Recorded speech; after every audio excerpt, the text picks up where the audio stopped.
Tammie. How are you doing? Good. How about you, Megan? I'm doing good today. Thank Feeling you a for little bit better, not too much, but getting there. getting there. That's good. Yeah. Thank you for How? having me to talk about Sebastian. Yeah, of course. Thank you for joining me. It's always nice to have you here to talk about Sebastian because I feel like you always have a good perspective to kind of bounce off of there. So I enjoy that quite a bit. Me So I too. appreciate it. And welcome, everyone. Hello, Ronnie. How are you doing today? Hi, Hope you slept Ronnie. well after our ghost stories last night. Everybody's scared. And hi, Lee. How are you? Welcome. And let's see. Hi, little Miss Sharon. I hope you're doing well also. So nice to have everyone. Yes. And welcome in. And yes, don't forget to give thumbs up and like and share. That way we can get kind of more words out for Sebastian. And we're going to be looking at tonight part of the interview that Katie gave for the 2-year recently. And then we're also going to look at Peter Hyatt's analysis of the way that, let me see, I'm going to pull it up just so you can see how it's worded. But basically, it's how Chris Proudfoot talks. So it's just kind of on him. So let me see, the language of Sebastian Rogers' stepfather. So that is something that I wanted to look into too, because we Okay. kind of looked at ones basically when it was him and Katie. All right. Sounds So let good. me finish Hi, going Miss through. Eve. And yes, hi Eve and hi Kylie. How are you doing Look today? at Ronnie's comment. Hi, Kylie.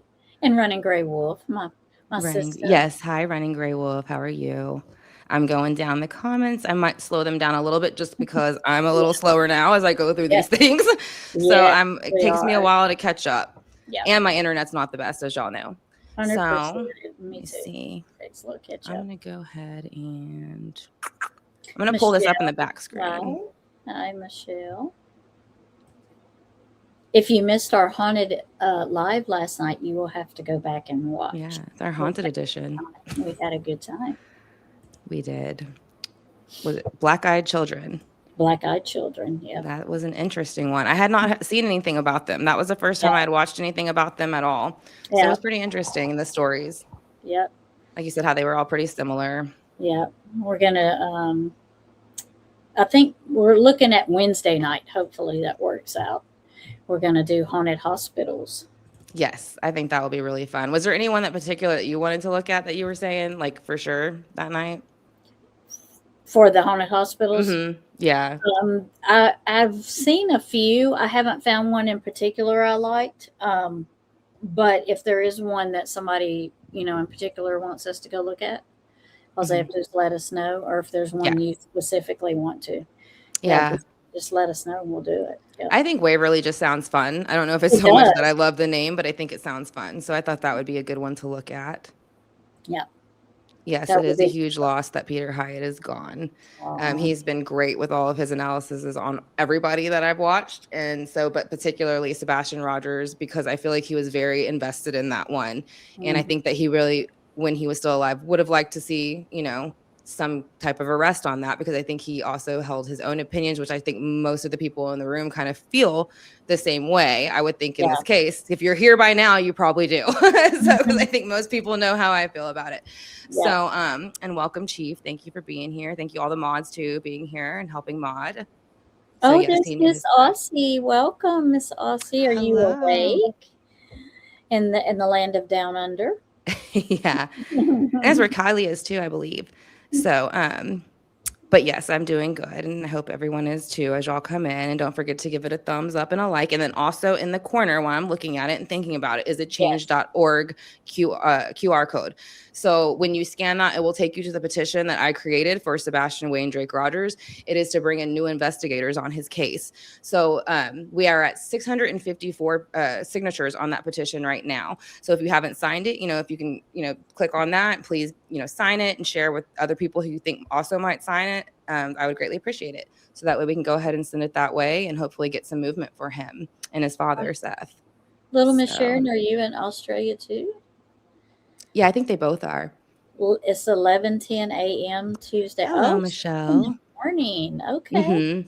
Yeah, this is when I used to do my reading for Beck and when she was there, because she was always Oh, awake right now. gotcha. So I would do it at about 7 o'clock, So we 8 got o'clock. three Australians in here. Very nice. Who's the other one? Aussie. Oh, that's right. Duh. I forgot you said that already. Megan's got a duh moment. So yeah, sorry, I haven't felt great, you guys. My okay, fever hasn't broke the second time. Yeah, I have them all the time. I can say. Yeah.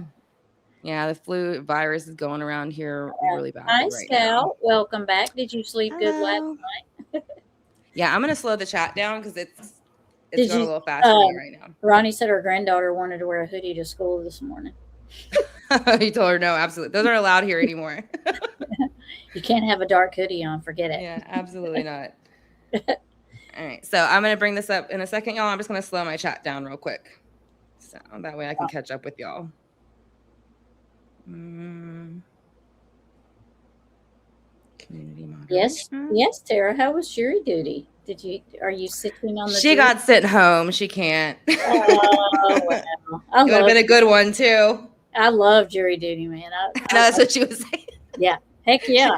Yeah, she has some questions about too. She wanted asking you like what kind of laws and things like that, down here as far as you apply, because they wouldn't let them take certain things into consideration. So I think it's different in Texas though. What they would take into consideration for sure. Yeah. So yeah.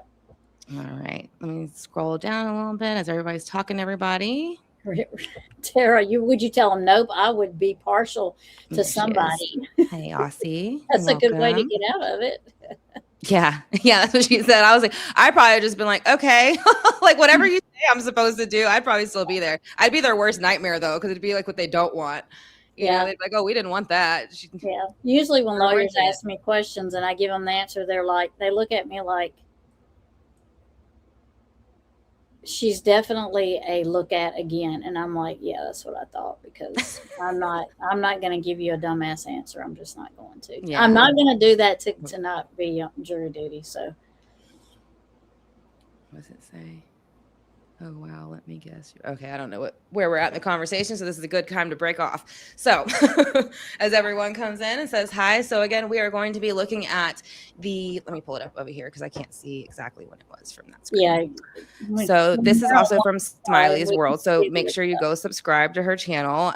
This is a news clip that she took from it, but this particular part of the news clip is something I wanted to look at. So again, if one of the mods could drop her link in the chat, so that way, everybody make sure to go ahead and subscribe over to her channel for, more information too on Sebastian Wayne Drake Rogers. But we're going to be looking at this clip though, of Katie talking about it. It's about 4 minutes about how she misses Sebastian. So I found this one interesting just because I feel like she's a little bit more emotional in it than usual. I don't know if she's had more time to basically work on it, and that's what's going on here, because it does feel like she's pulling at your heartstrings a little bit more, and it feels a little bit more genuine, so again, that's why I want you to see it and see what you feel, because again, it shocked me and it pissed me off at the same time for some reason. So maybe, maybe it's just me too. Maybe I'm the only one that felt that way and reacted that way, but again, we'll see. But before we get into it though, is there anything you want to say about this clip or anything? I know you haven't seen it, but is there anything you want to say about them in general or anything before we start? Well, I mean, when I first, because I done a reading on Sebastian too, and I always felt like she wasn't always that way with him. Like, I think she changed over the years and become what she is now. Right. Toward him. So I don't think that she was always that cold, I guess is the word I want to use, toward him. I think he was more. Mom, give him a hug. I think he was more. He meant more to her. Yeah. Hold on one second. Oh, I'm sorry. My mom just left the door. I'm going to grab Connor. But yeah, I'll get back with you in 1 second. I apologize. No, you're good. Oh, never mind. Oh, sorry. They're both out there. Okay, so go ahead. I apologize. I just don't think she's always been seeing her son in the same light that she's seen him at the end. So do I think she misses him? I do. Mm-hmm. But I don't think it was enough there at the time to protect him from what she should have been protecting him from. Yeah. Oh, I think she had a lot of stuff she was trying to cover for herself. Right. A lot because regardless of, I don't know, again, if it was planned or an accident, but it was along the lines of those two things. But I think obviously stuff led up to it. There's CPS reports, there's other things. So I feel like, there was pressure. There was something to hide, and it wasn't just what happened that night. on yeah. February 25th. Yeah. So, or even that early morning when the supposed garbage truck is behind the house in the common area all of a sudden at 3 a.m. when we never see something like that ever, really. And it's hard. It's hard to think that a mom would be that way toward their child and let not even the dad. I mean, I wouldn't even let the dad, but it's bad enough that it's the stepdad. But it's hard. It's hard to wrap your mind around that somebody could treat their child that way, and you hope at one point they didn't do that. Right. It doesn't make it easier or better. It's just that, Yeah. Well, and like Ronnie kind of said, her husband, Chris, probably changed her some. And I think that's important when you hear Seth say she wasn't always like that. Right. He said when I was married to her, she wasn't like that. Yeah. So, I believe that. I don't, because I do look at the pictures of when they're younger, and she's got tons of pictures with Sebastian. She seems to be, she seems to be happy to be with him. So, that would be the time frame that it seems to fall into place when all these other things started happening. But, in my opinion, I think that they drink quite a bit. And the only reason I say that is because you see them and they look like they've been drinking. And so that's just my opinion. And so I wonder how much that interfered and kind of also contributed at certain points, and maybe even that night. I mean, she even looks different now than she did way different. Yeah. Way different. I mean, even she's changed from the time he went missing to now, but even before that, even before when I think her relationship was better with Sebastian and she treated him like her son, she looks even totally different then. Yeah. That's why when I first saw the pictures of him and her when he was younger, I didn't recognize the two people at first. I was like, that's her. That's the same person. Yeah. And that's what shows you what being conniving and sneaky and manipulative will make you be and make you look like, because like it's eating her up. Look at her. Yeah. You know what I mean? I doubt that, again, she didn't look like that before. So, she didn't. Yeah. So it's just interesting to me that they're kind of still hiding, I guess. I call it hiding because I don't feel like they're out there actually looking and doing what they could be doing. No, they're not. They're not. You're right. I am saying it right. Kylie, yes. Right? Yeah. You're right. It's not just that. That's just part of it. Yeah. Sorry, I kind of hopped around the comments a second. So same, I think Katie became cold due to her marriage to CP. You can see the difference in both mom and Sebastian. Yeah. And that's what I'm saying. There's the ones I even look and, he's a bit older. And again, it's probably right around that 7 to 8 age. And he just looks so happy. He just loves his mom. It's just heartbreaking to see it. How much he loves his mom and she seems to love him. And then you see and then you look at the Roadhouse video. Yeah. And that just day and night. I can't even watch the Roadhouse video. I cry when I watch the Roadhouse video. I can't watch it. I think that when they said he had autism, which has that ever been, did they really diagnose him with that? Or was that they thought? Was there ever a diagnosis? I think it was official diagnosis, but I think it was pretty close to when he went missing. Yeah. So. Yeah. And I think that made them look at him even more different. Mm-hmm. Yeah, I agree. My opinion. And how long he's been missing for 2 years on February 26th. February 25th was the last time he was seen like on camera, and Katie said he was there. And then February 26th was when he was reported missing of 2024. Mm-hmm. So he's been missing 2 years now. He's 17 now. He was 15 when he went missing. Yeah. And I always found interesting that his flyer said that because he had autism, that would basically impair him from being able to find his way home. And so that always stood out to me. So how did he find his way out? Yeah. How did he find his way out if he can't find his way back? Right. So that's something that always stood out to me about that. And then again, the shoes thing, of course, the no scent, lots of things, Yeah. So, but those just being some of the main ones. Mm-hmm. So with that kind of being said, though, is there anything else you want to say before we pull this up? Mm-hmm. And then we can kind of look at, okay. So this is about 4 minutes. I don't know if I'll stop it. It just kind of depends on, the emotion and if I feel pulled to stop it, but I think we'll kind of run it through and then kind of discuss it. Okay. All right. So let me pull it up on the big screen. And I'm using my internet to guys, just to like my internet, FYI. So it's going to be a little laggy. Tammie's is the one that normally runs fantastic. So, okay. So let me rewind it back. All right. Everybody ready? Let's go.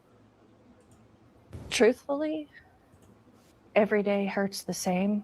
I mean, it doesn't get any better. the best way I can describe it is a gaping hole in my heart and in my home and in my family. Every day is praying, is hoping, is searching, is asking anyone that we meet, you know, to share his flyer, to know about him, and hopefully find him, find Sebastian. Mm-hmm. 15 when he went missing, 17 now. But he has just this beautiful smile. I mean, he's just got a big grin, and he's got a goofy sense of humor, and he loves being helpful, and he enjoys playing video games and building things. He loves animals. Cats particularly are his favorite animal in the world. Green is his favorite color, and he loved getting out and doing things with us, going bowling and going out. We used to go hiking a lot, and we'd hike to like when we lived in California, there were waterfalls and whatnot that we used to go hiking to, and he would get so excited at the end. Just we'd make little videos showing how far we'd come and whatnot, but he's a good kid overall. What do you miss Yeah, most right. about not having him around? Oh God, everything. I miss his smile. I miss telling him to get up in the morning for school and him going, Mom. I miss him making his little jokes. I miss watching him run around with the dogs. I miss all of it, the good, the bad. I miss everything about my son. Describe what it's like to live with so much uncertainty, trying to figure out where he is, if he's okay. Awful. It's horrible, honestly. I don't have a way of knowing if he is okay, of knowing if Sebastian is safe, of if he's being cared for, and where he is. And it's something that I don't think that I will ever be okay or be used to until we get answers. Truthfully, it's hard to keep hopeful when it's been so long without answers. But like I said, I won't let that hope go. I refuse to let that hope go, and I refuse to stop believing that he is out there and that he is going to come home. And I just pray to God that he is looking over him and that he's keeping him safe until we can find him.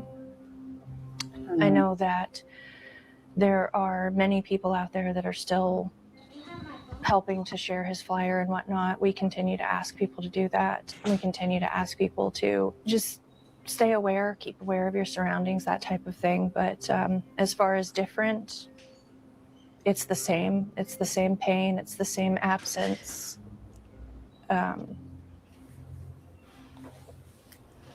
Will you keep searching? Until my last breath. I'll never stop. I'll never stop searching for him. You haven't started. Yeah. But what do you think of that? Well, I kind of feel like there are, like, you can see when she talks about going hiking and stuff and doing videos, she kind of looks like she's far away, kind of like remembering, you know, what they did, and then it just changes, and she just goes back to what she is now. Yeah. Yeah, and I think maybe what gets to me the most about it is, like, I want to believe when she's telling all these sweet things, you know, because it makes me miss him, you know, and want him to be able to come back to his father and things like that, right? So when she's saying all that stuff, it makes me want to cry. It makes me sad. It's like, but I don't know if it's more because I feel that way in this one for her, that it's versus that she's feeling that way. But I feel like this was more of like she had time to, I want to say, perform or like study how to maybe do it this time, because she was a little bit sloppy in all the other ones. She really, I think she thought if I go in there and kind of just barely say anything, it won't look bad. I'll kind of keep it simple, but that kind of still didn't work. It kind of jumped up to bite her in the ass all the time, because then she, her reactions weren't good, or her responses weren't good. And it wasn't, again, even when somebody else said, she said he was pretty good overall, things like that. That's still something somebody wouldn't say. I miss, and I'm not saying, even a parent wouldn't say I miss the good with the bad, but for me, I still think I wouldn't even have added the bad, because I don't think it would even cross my mind to add that word.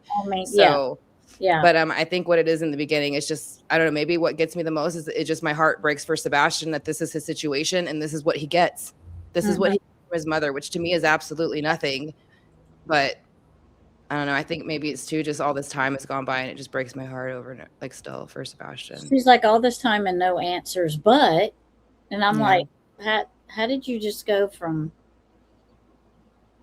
I mean, she kind of switched how she, like, down and up, down and up, down and up on how she was acting. Like, I mean, it was quite different though from the last three. I mean, the first one, she was crying like that, but I mean, she was crying in the very beginning, but again, I think she was only crying because it was right after. It was only like a week after he went missing. So I think she was still crying because she knew everything that happened. Again, I don't think she knew where he was in the very beginning. I think she knows where he is now, in my opinion.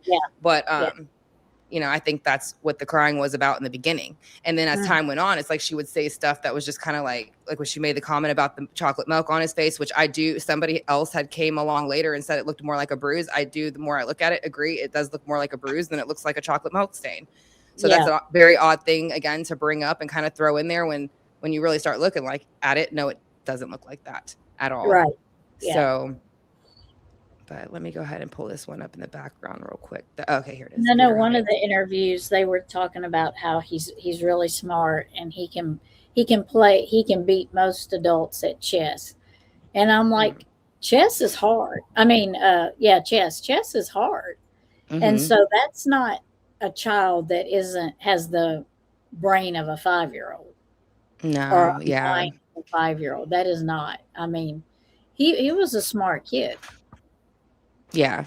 And I think that's after they said that, and then people that knew him started coming forward and saying that no, he was very much more well spoken than that, and well behaved, and knew a lot more. And then they kind of had to go back and retract that. Yeah. So and then they said what we said was misunderstood, and I'm like, nah. That's how you said it. Yeah, nobody misunderstood you. That's how you said it. And even when they say, well, call his name, he'll respond. Again, they're giving you the impression that he knows his name, but there's not much else. That's what I took from it when they say it that way.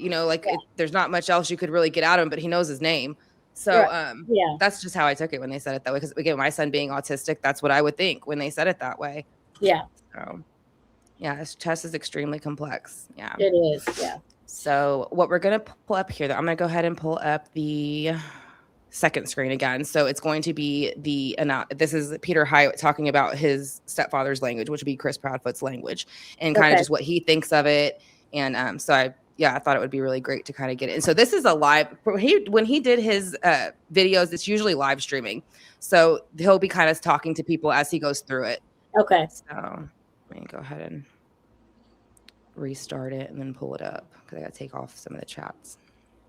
But then this is Peter Hyatt's channel. So again, if one of the mods in chat doesn't mind dropping Peter Hyatt's channel's link, I'd appreciate it. I mean, I know he's passed, but still, we always want to share his channel because there's tons of other great things. There's the McCann's case. There's lots of stuff on the Proudfoots case. There's Summer Wells stuff, so there's tons of things on his channel to look at. Yeah. So I'm going to go ahead and run it back though to the beginning and then pull it up on the screen for us. But have you watched any of these? You have watched one with me so far of him, right? We watched one. Yeah. Okay. And then is there anything you want to kind of say about him though, before, with him at all, before we go ahead and start it, or anything at all? Just that I like his perspective on things. He's I like his ideas and how he looks at things. I don't always agree, because I don't always agree with everybody, but I like to hear his take on everything. Yeah. About, these kind of cases. And especially because he talks about working for CPS, and then he also talks about working with special needs and autistic individuals. Right. And that was right along his lines. And I think, again, that's why he was so into Sebastian's case and wanting answers and speaking what he knows on it and what he thought about it. And this is the one I feel like he ever was very I think he was invested in all of them, but this one seemed to like have his heart a little bit, I feel like. Yeah. Because I've never really seen him get too emotional, and there was times you could tell he was just pissed when he would hear Chris Proudfoot, Mr. Chris. He hated Mr. Chris. Oh yes. Yeah, He says that a lot. Peter, the one that thought that he really thought he walked out, is he the one? He thinks, well, for a while, I want to say I don't know what he thought more towards the end. I've gone through most of his, but sometimes when they would kind of start chatting about other stuff, I would kind of skip forward. But I know in the beginning, he kind of thought that something had happened and Sebastian might have ran out to get away from them because he was scared and maybe he lost or something like that. Yeah. But I think as time went on, maybe that started shifting a bit. As information I think that's came why I disagreed with him. I think that's what it was on, because I was like, no, I don't. For me, in my opinion, that's not what happened. Yeah, and I think where he got that from is because it is kind of common for not all, but some autistic, children or individuals and adults. Like if they get into a situation that's overwhelming or too stimulus, they'll retreat a lot of the times. And so I think that's what he thought. If he felt both of them were cornering him and he didn't have a choice, he would have ran away from them. So I think that's where he got it from. Yeah. And honestly, I think he hoped they didn't do anything to him. Yeah, right. I think that's what it was too. Yeah. I think he mainly was hoping that they didn't do anything to him. Yeah. Because he was such a, he is such a sweet kid. So, but let me go ahead though. Yeah, Miss Sharon, that's right. Yeah, we all hate Mr. Chris, right? Well, Mr. Pigfoot.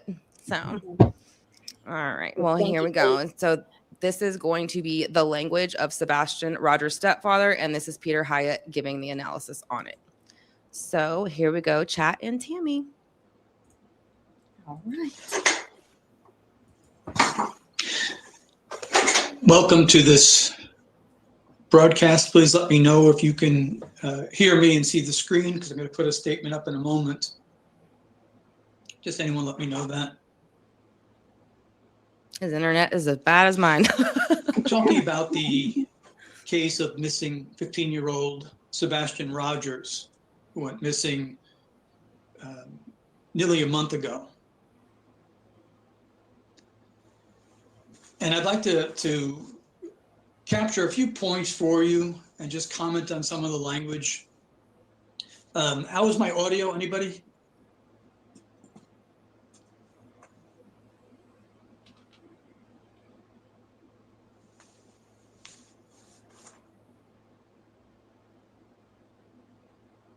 I think I'm getting there in terms of improving some of the quality of this, but okay. Me too. I think I'm getting there, Mr. Peter. The interview that they did. Not sure though.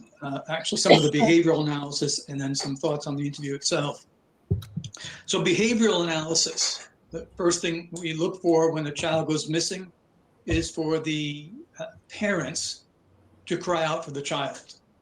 Absolutely just cry out for the child, and to be what will appear to be at times distracted in interviews because they're spending all their effort and energy worried about what the child is experiencing at that moment. Just a pattern of innocent parents. And, regrettably, but beneficially in terms of analysis, in terms of understanding, there's been too many of these crimes to not have some form of data put together. And what we find is no different than if you were out shopping and your child wandered off, you'd start yelling and looking immediately. In this particular case, 15-year-old Sebastian is autistic. I don't think in any way it's mild. I think there were significant challenges for him. In this case, he lived with his mother and his stepfather, who's ready to move to his father's. And in that initial interview, the media labeled it breaking their silence, which I thought was an accurate tag to give it. And you ask yourself, well, why would anyone be silent when their child is missing? And I don't know of any circumstances where police have said, be silent. I think the standards set long ago, polygraph me, get the media in front of me. I got to get my son or daughter's name out there, face out there, that sort of thing. We didn't see that. We didn't see that. We had to have the silence broken. And so that first interview, I concluded in terms of statement analysis that mother and stepfather were concealing information about the case and the time period of the information that's missing was just before he went missing, just before he, in their words, he left. And so that I knew immediately something was wrong with this case. But some other observations on the language.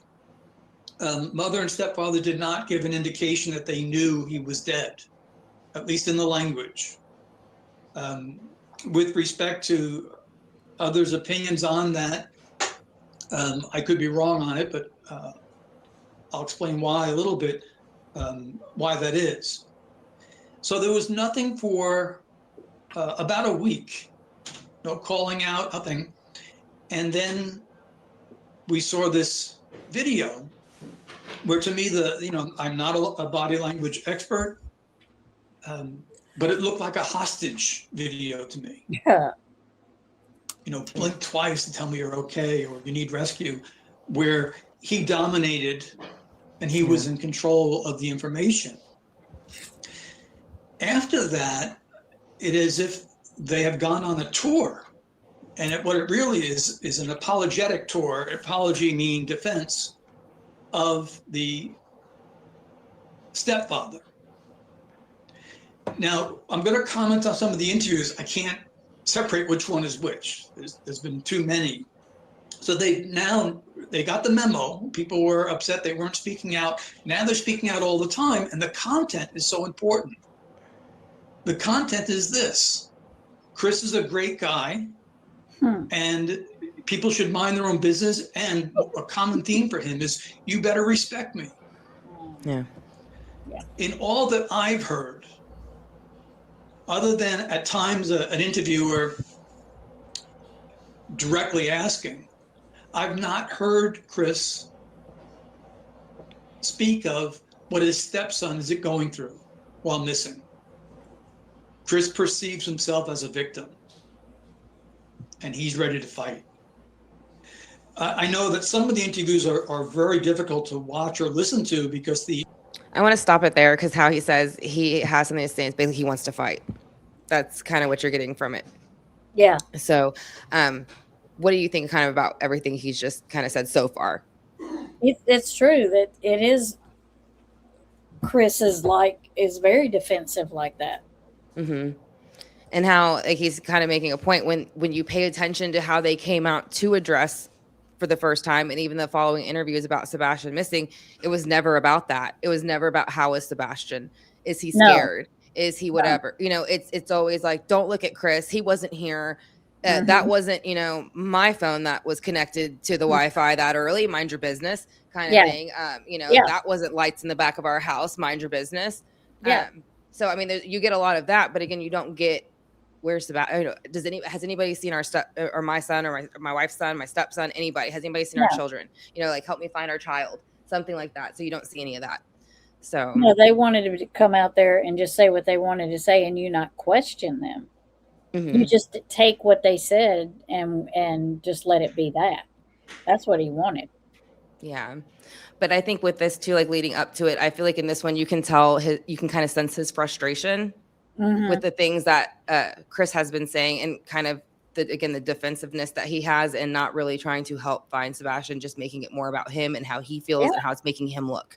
And again, trying to basically telling people to mind their own business instead of helping. But I did just kind of want to stop it there because I just feel like you can already feel how frustrated he is with Chris. Yeah. So. Interviewers just talk and talk and talk, and they don't understand. They don't hold the information. He does. And now that he's allowing her to speak, she does. Let them speak. Let them speak for themselves. When someone asks a compound question, it allows the person being interviewed to pick and choose what he would like to answer when they ask a multi-compound question or go on in a moralistic sense. Okay? There's no reason to moralize in a case like this. A child is missing. We want the information. But when they ask a multi-compound question, very likely the subject of the interview, if he is showing deceit, which Chris is now, he's going to pick up on one of those things and use it for an answer because they're suggesting answers. So it's frustrating. They don't know that, they don't have training in that. And they'll go on about some personal experience and they think they're building rapport. Not with him. Mm-hmm. I said recently to someone, I've interviewed him 100 times. I haven't interviewed him. What I mean by that is I have hundreds of times interviewed controlled abusers. Losers like him. And almost always they're a step parent or a boyfriend. Yep. And his language gives us a lot. So this morning I was listening to yet another interview, and the usual frustration of some of it is tainted by the interviewer. Fast forward past the interviewer's monologue, it can be difficult to get any type of a pure answer. When he goes off for himself, then we get some. And this time, and you're seeing it more now, she's allowed to speak, and speak she does. So there's some things I want to talk about that, and some of the things they said that are revelatory. And then so I post on X, which is is that? And then she kind of gets in trouble for speaking because then he don't let her speak for a while. Yeah, you see why. You see why he kind of takes over most of the talk. But again, he sounds like a dumbass too. He does. He sounds like a complete fool. He's constantly saying stuff that you can tell he just didn't have any connection with Sebastian. And again, he's just trying to downplay what he did to him because he knows maybe he didn't know it was going to come out, but he kind of should have known. Well, it's like they don't know what each other is going to say, even though they probably talked about it before.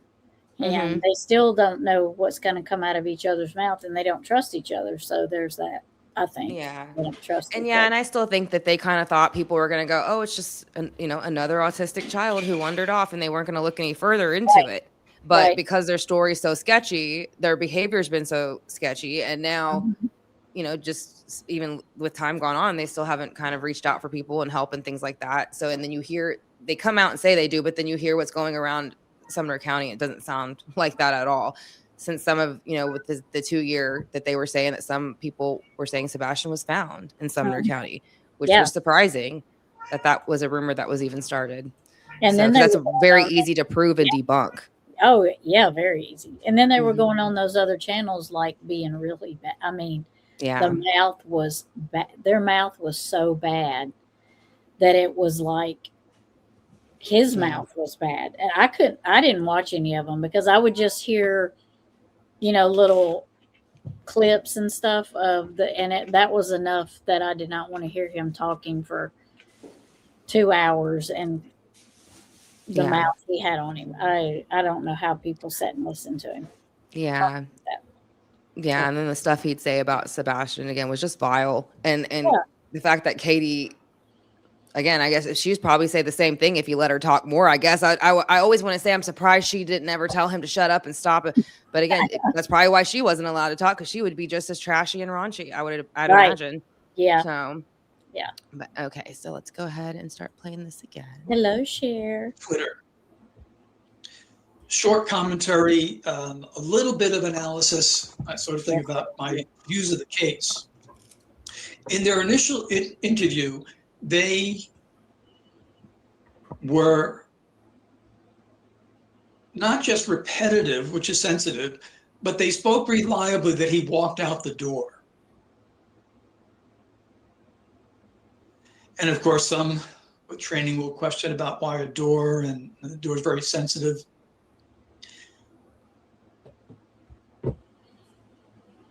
As they're speaking now, they're still staying to that.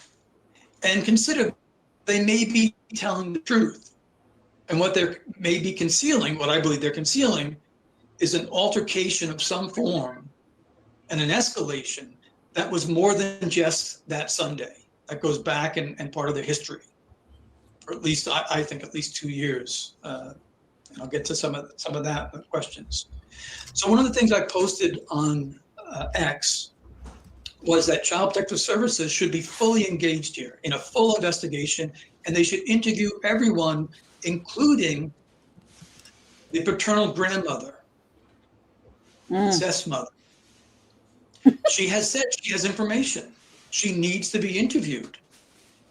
She needs to be heard. She should have been interviewed by law enforcement, but no less, Child Protective Services know that. One of the things that happens with a missing child case, you say, well, why would Child Protective Services get involved in a missing child case? Because we don't know what caused the child to go missing. Mm-hmm. Now, let's say the child is a victim of kidnapping. Were the parents neglectful that someone was able to get into the house? Well, how could they be neglectful if someone broke into their house? Perhaps they were intoxicated. These are things that have to be known. Also, patterns of behavior have to be known. So the interviews would be, with a missing child case, to find out if that child is found, should that child go back to this house again? Now, I covered quite a bit a while back on Summer Wells' case. Does CPS get involved in every missing child case? If there goes a child missing, do they automatically involve CPS, I wonder? I don't know too much about a missing child case, if they automatically would. Now, possibly, like he's saying, just because if the child goes missing, but in Sebastian's case, maybe because if there's already CPS cases, then automatically, yeah, they'd come in for it. But I don't know. That's a good question, if they would automatically go ahead and go into that. So we'll have to look that up and for the next live for Sebastian's and see if that's something that they would have done, or if anybody in chat knows that, you know, if y'all could throw that in there, if y'all think that CPS would have automatically got involved. But yeah, I would probably assume so.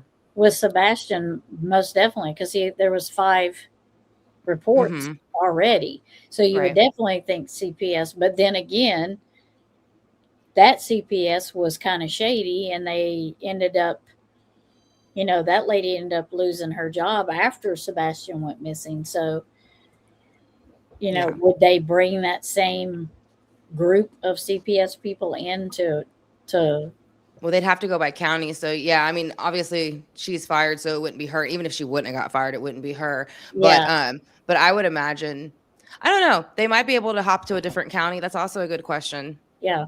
If they would be able to hop to a different county because that county already dropped the ball. Right.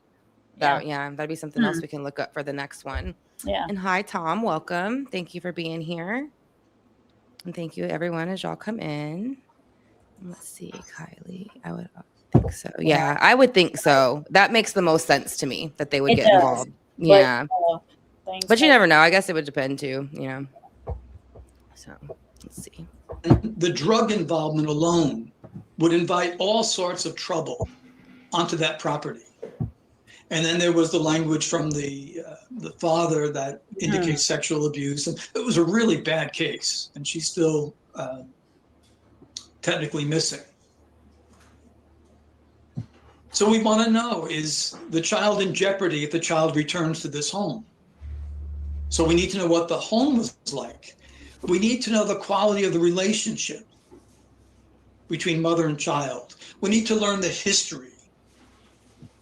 That means, in this particular case, mother, stepfather, bio dad, grandparents, aunts, uncles, teachers, coaches, pediatrician, neighbors, anyone.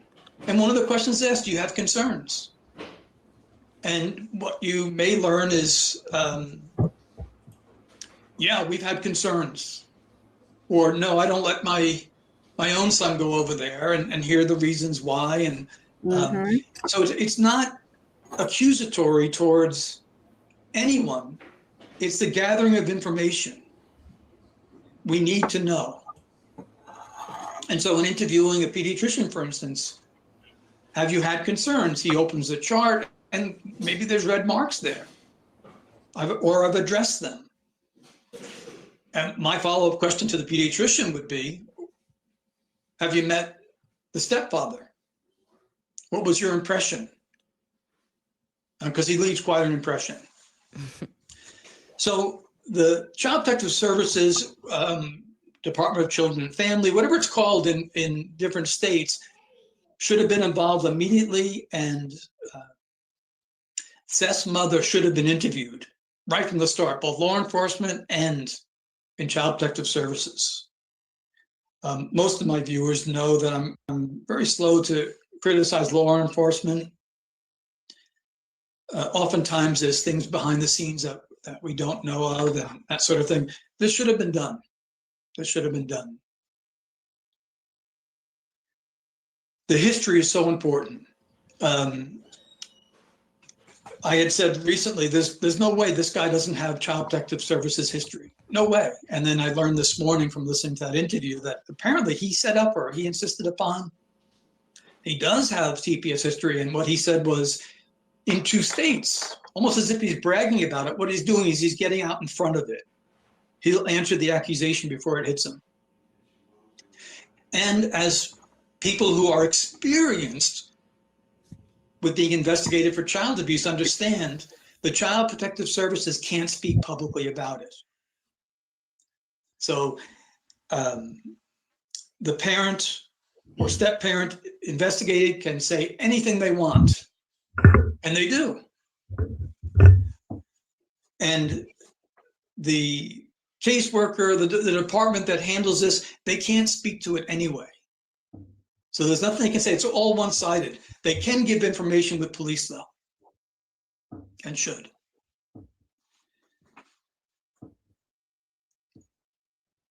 So what does the stepfather's language reveal? And one of my associates, Jenny, did an excellent job on we call it a psycholinguistic profile, a profile based on the language. And I alluded to this when I said, I've interviewed him 100 times, meaning that there's a pattern that emerges. He has the classic language of an abuser. And what I mean by classic is that it's repetitive, it's patterned, and it's easy to spot. If someone's experiencing that, they're going to know right away. Yeah, there we go. And when he was talking this, well, for me, it was this morning, or maybe it was last night when it was aired. He confirmed everything that Jenny wrote about. He confirmed it. About being crystal clear, emphatic forcefulness, the aggressiveness. Some of the descriptions people have used, including Jenny, combative, authoritarian. He is also acutely defensive. This is a guy that does not like to be insulted. No. And he went on and on and on. And he's done that defending himself. Loves insult, though. He ended up admitting that he has, nothing to hide. And then, of course, he doesn't answer questions. But in this particular case, he did about his marriages. This is his 5th marriage. And if you've seen some of the transcripts from Facebook, he's on his 5th marriage giving marital advice. Like he's proud of that. That's insight into personality. Yeah, I never saw the Facebook stuff. I don't even know if they still have a Facebook, but I know I had heard in the beginning they were supposed to be like writing a bunch of stuff on Facebook, like when they got caught eating at a restaurant and they went on there, posting, well, we have to eat, don't we? Or something like that. Yeah. But I think it was more or less like it's tacky the way they do everything, and they don't seem to realize it. So people realize they have to eat, but you don't have to go sit out at a restaurant. You can get your food and go walk the street and hand out flyers and things like that. There's a lot of things they could have been doing at that time. But a 5-time failure, always giving out advice, but giving out parenting advice and giving out marital advice. But he's been married 5 times, doesn't have his own biological child. He's been hit with CPS cases in 2 different states. If you're looking at 5 just there, so what, like 6 or 7 total probably. So take advice from him. His former wives wouldn't talk on him, all but Nina. She was the only one that would say anything. Yeah, and I didn't watch that interview yet. Maybe that's something we can watch. It is something I've wanted to get to. If it still even is out there, I don't know if it is. I'd assume it is. But I was kind of interested to see about that. It's really sad. I mean, is it? It's. I mean, it's. it might be hard. It might be hard for some people to watch if they haven't watched it already.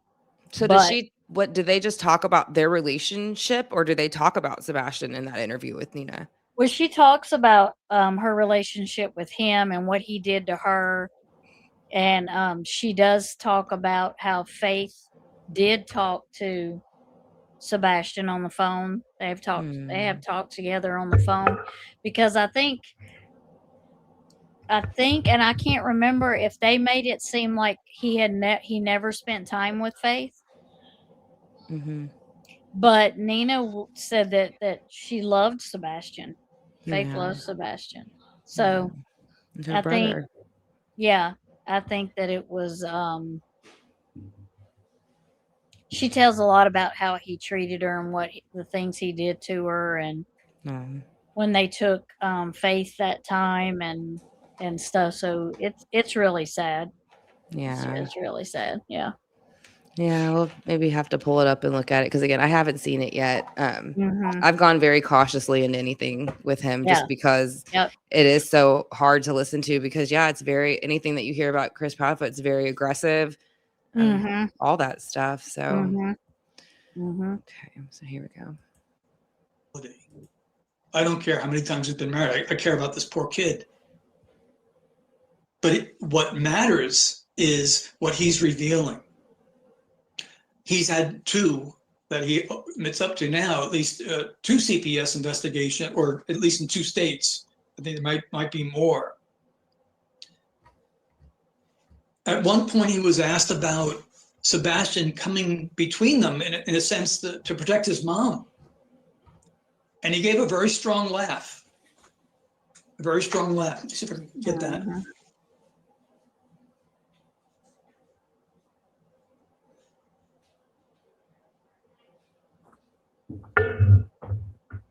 A strong laugh. And I listened to that. I said, oh, here's the tough guy. Here's the tough guy. Here's the guy that laughs off that someone would need to come between them. Oh, he's come between them. I think that might have come from the dad as he's speaking more. We also learned how much he dismisses questions that are relevant. There were intelligent questions being asked over several interviews. One question that he became very dismissive of was, he was asked, do you lock your refrigerator? Mhm. And he acted as if it was absurd. It was the mother talking about that all Sebastian ate was sugar, which means a glucose roller coaster for him and his dysregulated emotions. And so that was a good question to ask. It's one of the questions I thought, hey, someone's paying attention. Someone may have some experience there. Because there's all sorts of issues around locking a refrigerator. Sometimes it's for the child's own safety. Sometimes it's because they're being treated cruelly. But it's quite nuanced. It was a great question. Another person asked, how long have you been married? And I wonder what made them want to ask that question about the fridge, because that's not an average question. Do you know what made them want to ask that question? The only thing I can think of was at one time, and I can't remember who said it, but there was cameras in the kitchen. Mm-hmm. So they knew when Sebastian was getting into the refrigerator. Yeah. See, I see like lots of pictures, and well, they put lots of pictures of him where he's eating and stuff. And I'm not saying he didn't go into sugar and stuff, but he has a pretty open diet, it looks like, for, a child. He's, again, not child, he's 15, but I mean, my son won't eat salad or, a lot of the stuff that goes with tacos and things like that I would see him in pictures eating. So I was kind of surprised to see how open his diet was and how much he seemed to love food. So I was shocked when I heard them make the comment that he only liked sugar, because I mean, again, I just didn't see that from some of the pictures of him enjoying food. It looked like he enjoyed all food, and what kid doesn't love sugar too?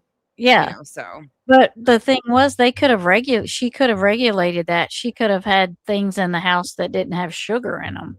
Yeah. I mean, she could have had some stuff in there, limit it. Yeah.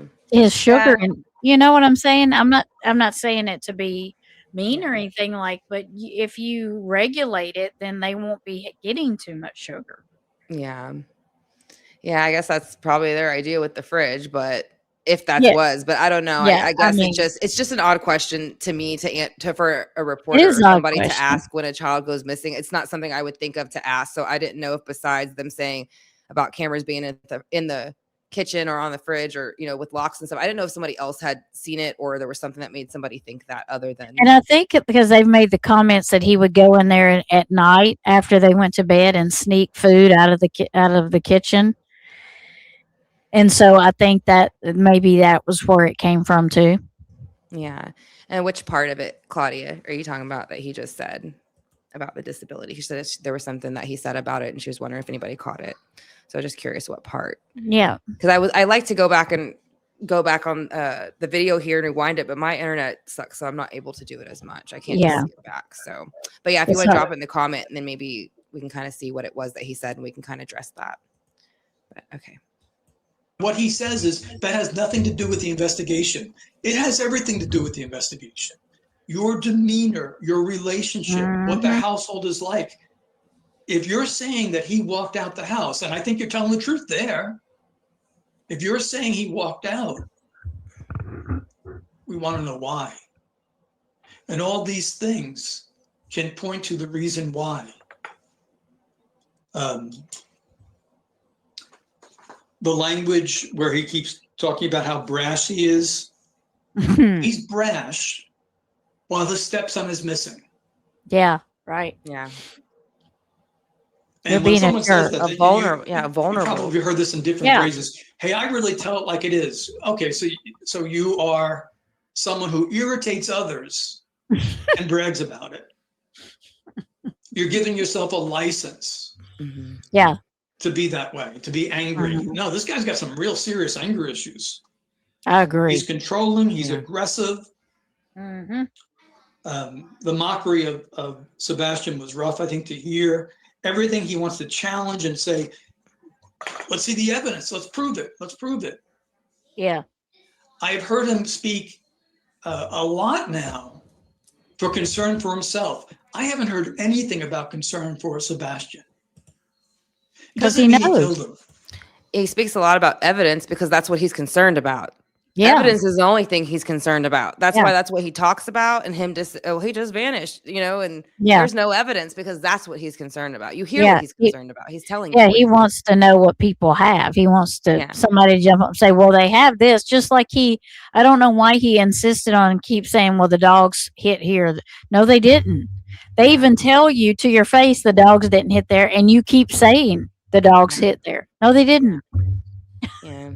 I think that too, as much as he keeps talking about, you know, that you're not going to find any evidence, there is no evidence. That's where it leads towards the like planning and making it happen, you know, kind of executing it, in my opinion. So just because if you're so confident there's no evidence and there's no this, and then you planned it, you made sure you did what you were supposed to do, follow the rules, and you had help.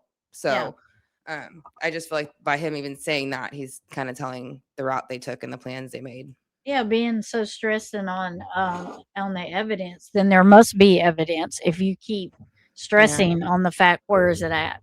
Yeah. So there's or even if there isn't, though, he's convinced whatever he did, you're never going to figure it out either way. Right. Yeah. But that's what's going to come up to end up to bite him in the ass in the end, like always. It usually does. Yep. And he's never nice in the interviews. He never says anything polite about Sebastian, really. He kind of piggybacks off of things Katie says every now and then, but not often, you know, and then again, she's not good at it either. So, I mean, she'll start to say something, but kind of give a backhanded compliment at the same time. Cause she's just, they're so tone deaf, but okay, here we go. It means he cares about himself. I think Sebastian, what we're seeing in the language or hearing is what Sebastian lived under. Yep.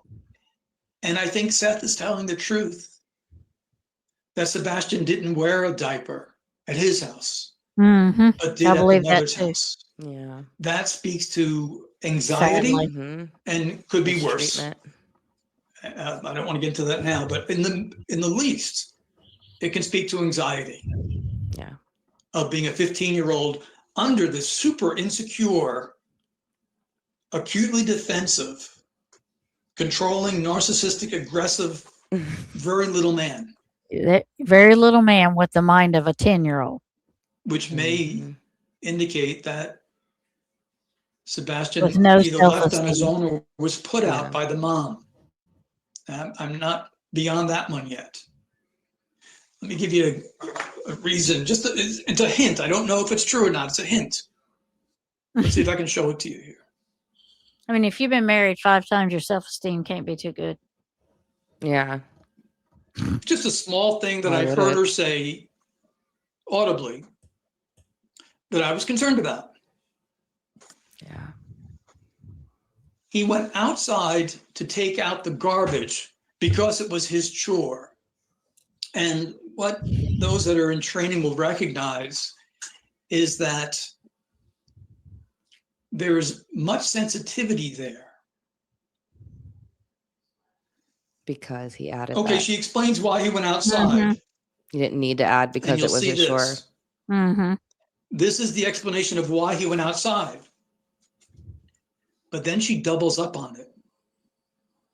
And I heard that it's now very sensitive. And it's often a sensitivity that is indicative of deliberately withheld information.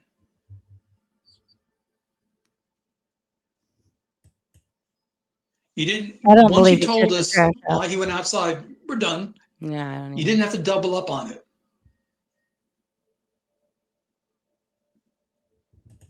No. She did. She felt the need to double up on it.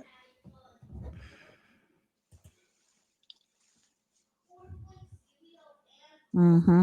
And I thought to myself, did she lock him out without his shoes at the behest, I think, of the stepfather who shows no empathy? He has shown no empathy. He may respond when he's fed something, but when he's speaking freely, when he's choosing his own words, when he is now off talking, he doesn't show empathy. Did he, on the phone, tell mother, lock him out? Is that why she has this, what we call like a hyper need to explain why he was out there? So that's why because remember we were talking about it earlier and you were like, I wonder what made him think that. That's why, because it was that Yeah. sentence that led Peter Hyatt to think that's how he went Yeah. outside. And then I remember another one, he does say he thought maybe Chris could have been there. It became an argument and he ran to hide and he got lost outside. So that was another theory he gave at one point. But yeah, that's why he also thought that they had locked him out possibly. And because she says, I fell asleep on the couch on the phone too, being on the phone with Chris, Yeah. like, don't let him in kind of thing. And then she fell asleep. Well, I do believe they locked him out often. Yeah. I do believe that, but I don't believe that's what happened that night. Yeah. But I Yeah. do believe that they locked him out often. Mm-hmm. I think that wasn't just a one night thing. I think they've done it before. I guess punishment whenever he didn't do what he was supposed to do, or Yeah. whenever they said that to him. Yeah. Yeah, I I believe don't think that. that's him taking the trash out either, just because the way Katie keeps trying to defend it and that she's saying that I think she says the FBI saw it and says it's him. But from what I understand, the video was so grainy and such bad footage that you can't tell. And that's why whenever they brought up where at one point there was supposed to be some footage that came out from some private investigator they had hired again. And remember, we watched it on here and it looked like you couldn't really tell what it was, but they were so convinced, like especially Chris Proudfoot, he was the main one coming out and going, yeah, that's him. That's, that's him on the camera probably. Yeah. It was supposed to be around 12 o'clock or something like that at night. Yeah. But he was so convinced though that the lights in the back of the house were nothing, right? Right. But, so the lights in the back of the house are nothing, but here's some footage again that's so grainy you can't see what it is, but that's him for sure. So everybody again stop talking about it, kind of thing. Well, Seth said you can't even tell what it is. He's seen it. And he can't. can't even. Yeah, you can't even Exactly. tell what it is. But I don't think he took the trash out for a couple of one reason is because the dogs didn't pick up any scent from Sebastian Yeah. walking out of the house. They didn't pick it up anywhere. And had he taken the trash out the night before he went missing or the night he went missing, they would have picked that up. They would have picked it up from the garage to the trash can back into the house, and they didn't pick any scent of him up. That's why I don't think he was there taking the trash out. Yeah. And again, there's that footage is so bad. And Yeah. the fact that Katie's trying to push it so hard and she's not pushing anything else about Sebastian Mhm. kind of tells you that that's bogus footage. And it came from Yeah. their own private investigator, I'm pretty sure is where that one came from. Yeah. So I can never get a comment from CP about Sebastian. I'm scared of the garage door. What makes, yeah. Yeah, we'll have to look. Kylie has a lot of spirit box sessions and things like that Okay. for Sebastian. So that'll be something. And I think her links has been dropped in here too, if y'all are interested in good. checking that Okay. out. So yeah, she's a lot of good sessions on hers. So I'm gonna go ahead and start this again though. His stepson is missing. He called his stepson a liar. And Chris is the victim. He's always CPS the isn't going to answer that. So they went from not speaking to now not stop speaking. He also said on this, there's someone that does a YouTube channel that he doesn't like. And this is his theme, that he's giving these interviews to make things crystal clear, of course, the emphasis, but supposedly to get his stepson's name and face out there still. And then he says, but he won't do an interview with this one fellow because he's making money off it.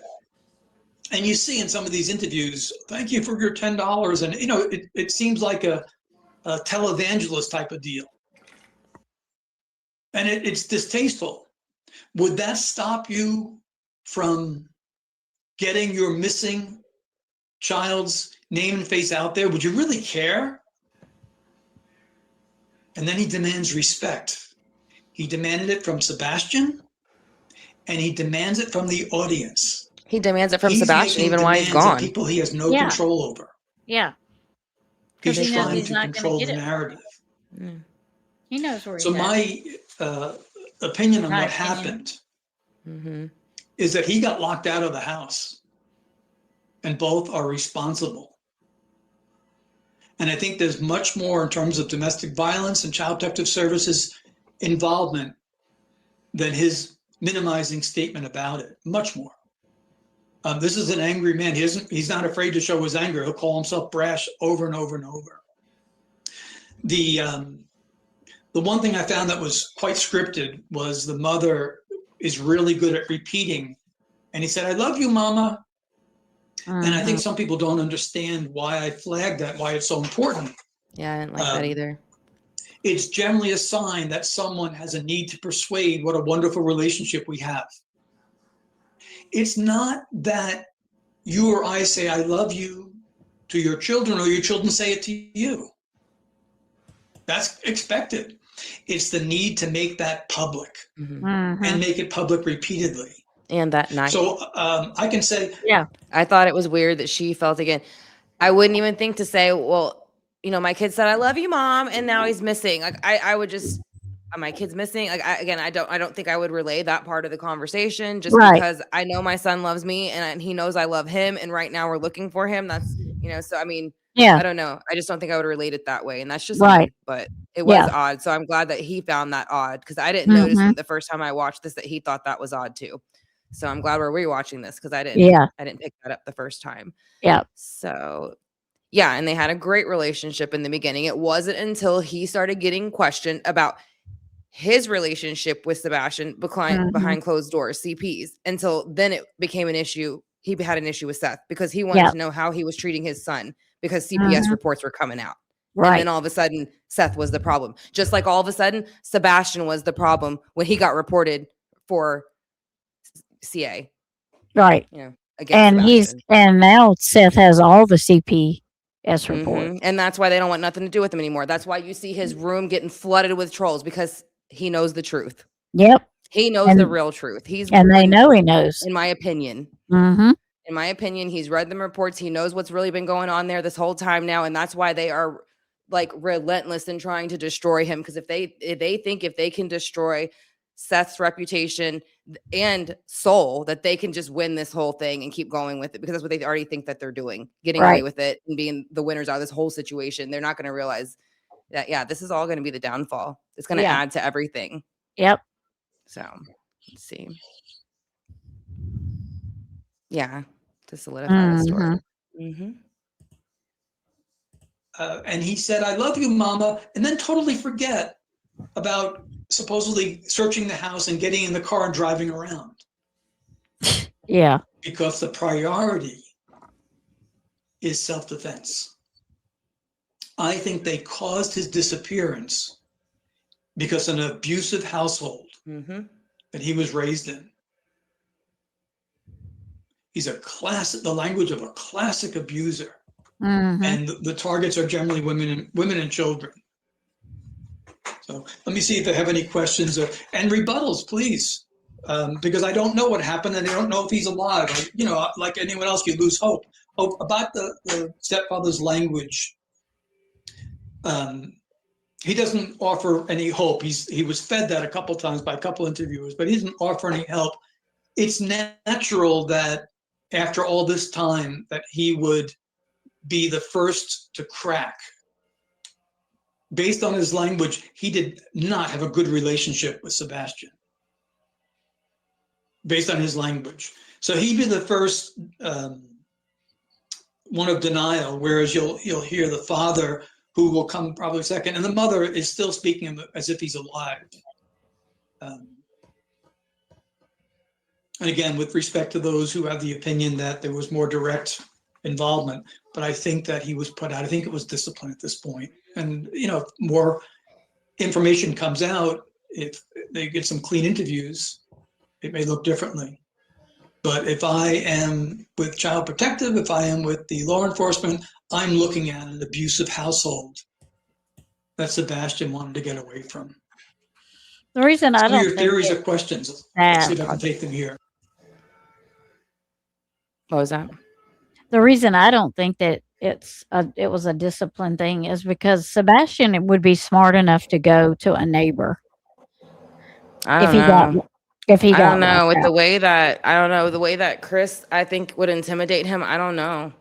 That's the one thing I don't know if he would, if he genuinely didn't have an idea what they were planning against him or something like that, then I don't know if he would even think to go next door. Like, if he knew what true threat he was in and that what they had probably planned for him, then yes, maybe I think he would have. But I think that Chris Proudfoot had him scared enough that he wouldn't go next door to go look for anybody, especially with everything that just happened in the school. And that's just my opinion. He might, your opinion might be right too, but I'm just saying for some reason, I feel like he had him so scared he wouldn't even go to a neighbor at that point. Yeah. And I think Katie was kind of backing it up more at that point too.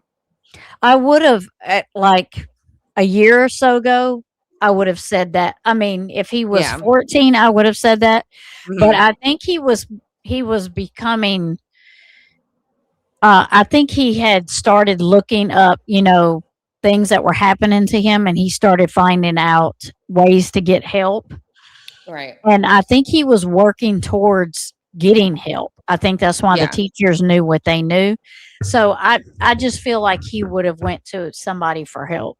Yeah. But, I'm just saying, so scared at home. I don't know. I get what you're saying though. Yeah. But like you're saying, maybe if it wasn't like, because I'm thinking blow up in my head, right? Right. If it was that, I don't know if he would have been able to like process to go next door to somebody. Like, I don't know if he'd been able to figure out what to do in that moment. If the autism was the level that I'm thinking it might have interfered, because if he was making him anxious and scaring him, like Kylie's kind of saying, it would have heightened those reactions, I feel like. Yeah. But I would, kind of be interesting to see, what really happened with that, because I did hear from a different situation that he had run to a neighbor's at one point, but that's also what makes me wonder, did they discipline him for that? If that happened, or did he attempt maybe, again to do that? And they're like, you ain't going to do that again. And this is why. Right. So he could do better than to do that, because you think about it, if this was planned out, like a lot of us feel to a certain extent, they had to kind of make him know, you can't do this, you can't do this, because they had to keep him following the line so that they could keep all the evidence in line, like Chris keeps saying, so they had to make sure he didn't step out of that. Right. Yeah, I get what you're saying. Totally. Yeah. Yeah, but I get what you're saying too. Yeah. So definitely both ways. Mm-hmm. What did the pendulum and tarot cards say about Sebastian's case and stepfather? I mean, I got that it was planned and that, at least 5 people executed it like at least know about it altogether. I Mhm. think Chris Proudfoot's family, like allegedly, in my opinion, had kind of took part on it. But only because again he gets so upset when anybody says anything about his family at all. Yeah. So it's just a Yeah. little bit too much of a reaction. So yeah, for me, I feel like his mother, probably I think it's people say it's his stepfather and possibly his sister, just because she threw her 2 Yeah. cents in there about putting She that did. stuff online, and she saw him and he was so happy and he was just fine. Well, now I think you did it too. So I'm Well, glad you threw your 2 cents in. And then she said we were afraid he got in the back of somebody's car and went to sleep, and they took him to work, and they didn't know it. Yeah, that's ridiculous. Yeah, That's is. what I'm saying. They're trying to make you think right there. Like he doesn't have Yeah. enough sense to not crawl into somebody's car and just Yeah. fall asleep. Yeah. That's what For I'm saying. me, But for me, I believe I follow along what Megan said, except for I think CP was in the house that night and he wasn't supposed to be, and I think Sebastian confronted him and it turned into a altercation and he fell, and I believe I think he pushed him down and hurt him, and I think he hit his head. yeah.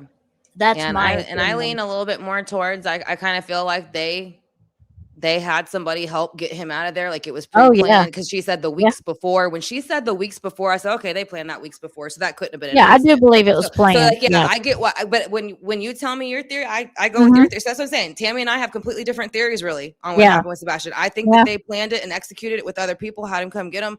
In my opinion, Tammie thinks it was more of an accident in the moment. So Yeah. but yeah, either way, they're guilty, in my opinion. Because I don't do the spirit box, but I do. Megan, we're Yeah. mediums and we hear things when we're doing cards and stuff. And I hear he wasn't supposed to be there. I've heard that Yeah. several times when I've done Right. my readings. So Yeah. so I do think he was there the whole time still. Like, yeah. For me, for some reason, I don't know.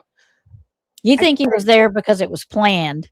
Yeah, I think he was, but I think he was coming and hanging out that whole time when he wasn't supposed to be there anyway. Right. So. Yeah, he wasn't. I just supposed to think be he there. happened to come like he just happened to not be there Yeah. whenever, but I think he planned it in the sense of like, I'm going to head back. This is what we're doing. Meet me in the common area at 3 a.m. That's in my opinion. That's what I think that was about. But yeah, I still think he was there the days leading up to it, off and on too at certain times. And I don't think he was supposed to be there because I think he had been told he not couldn't to be there. Yeah, for like however period of a time it is that they tell It's you. usually 30 days. Okay. So he shouldn't have been there for 30 days. Yeah. And that would have been, and they do say that too. He makes, in Nancy Grace's interview when we watched it, he did say, well, I didn't, because she said, when was the last time you were there or something like that? And he answers, he says the day Sebastian went missing. He said February 26th.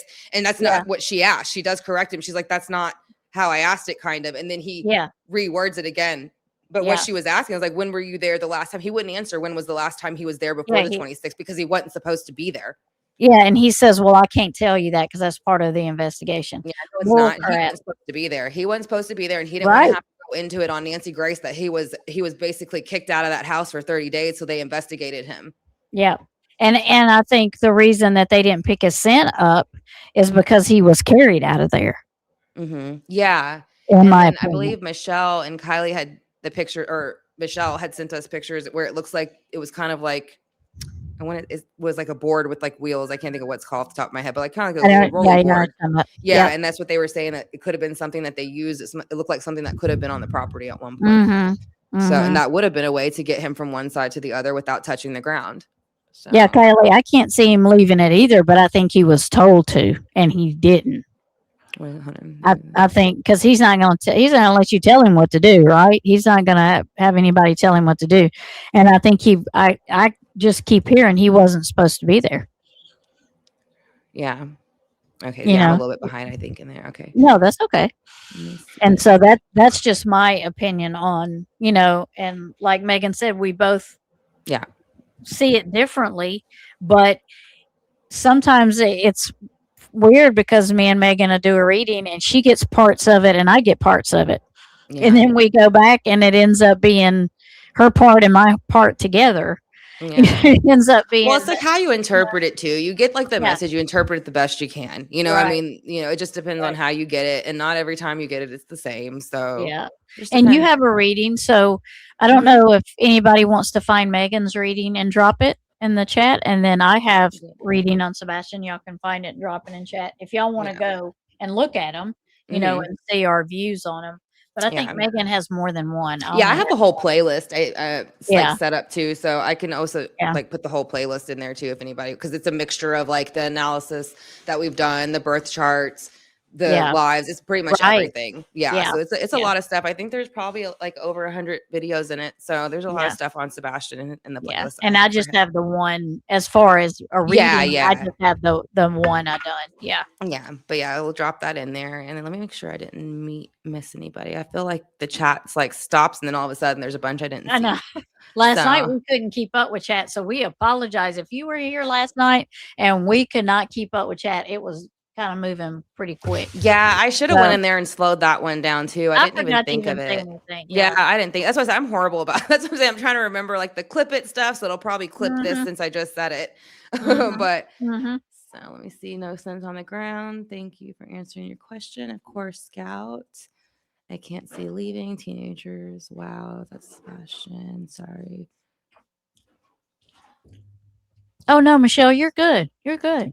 Oh yeah, you're good. We were just talking about the pictures. I believe that you had sent that where it looked like, and I keep wanting to say like it was kind of like a cart, I guess, kind of like a wheel cart where she had sent where it looked like they could have been maybe moving stuff from maybe possibly the back of the house to whatever car or what would have been waiting in that common area type thing. But that would have been a way to get around getting any scent on the ground. So I Mhm. thought that was a really good thing. I never thought about that until Michelle Yep. brought that up, and Kylie, they were talking about that in chat. I think Well, little Miss this Sharon vi- and her were talking about it too. Yeah, because Chris Proudfoot, he made the comment that his wireless from his truck pinged, but Right. that he was the only one that had the password and could sign into it. So that means you were the one driving your truck that Yeah. night. Mm-hmm. I mean, you just because he's like nobody else can get into that but me. Okay, do you realize what you just said? Yeah. You No, and they realize- don't. Yeah, Yeah. they're so confident that you're not going to Yeah. trip them up on it. They trip them. They tell you exactly when they're trying to trip Yeah. you up. Yeah. Do you So- realize you just put yourself there? Yeah. Let's see. Right. An industrial lift. Okay. Industrial lift. Okay, there we go. I was like, I know there's like a key word for it. I was like, I'm just Yeah. missing it. So thank gosh you showed up. You're I think right. she was the one That that was told us. having a party last night, Ronnie. Yeah, It was. man, it was going. It was. I should have slowed that down about 30 seconds. Mm-hmm. It's interesting though, Tammie. I told you, right? Don't Yeah. see it, do you? Nope, I do Told not. ya. Mhm. Told you. Mhm. Mhm. Okay, so it was a tabletop. Do you think they? We will look Wednesday too. Though we will see Mhm. what Yeah, happens. that'll be Hopefully interesting. Wednesday. Hopefully. Yeah. And yeah, there's the playlist. Scout just dropped. So that's going to be for Sebastian's. And then we'll go ahead and put Tammie's reading in there too.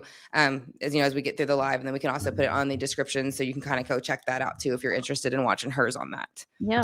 So and It'll kind of give They you had a a good big- idea of what. yeah. Of we how can- she got what she and how Yeah. we kind of put those together. Mhm. But they had a big white lift on their property as well as a trailer to pull behind the vehicle.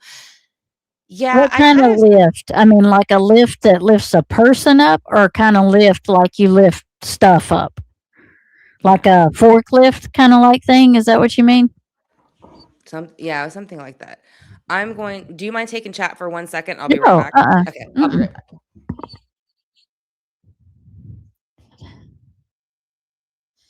Was it like one of those lifts that he would take with him, or was it like a lift she would use?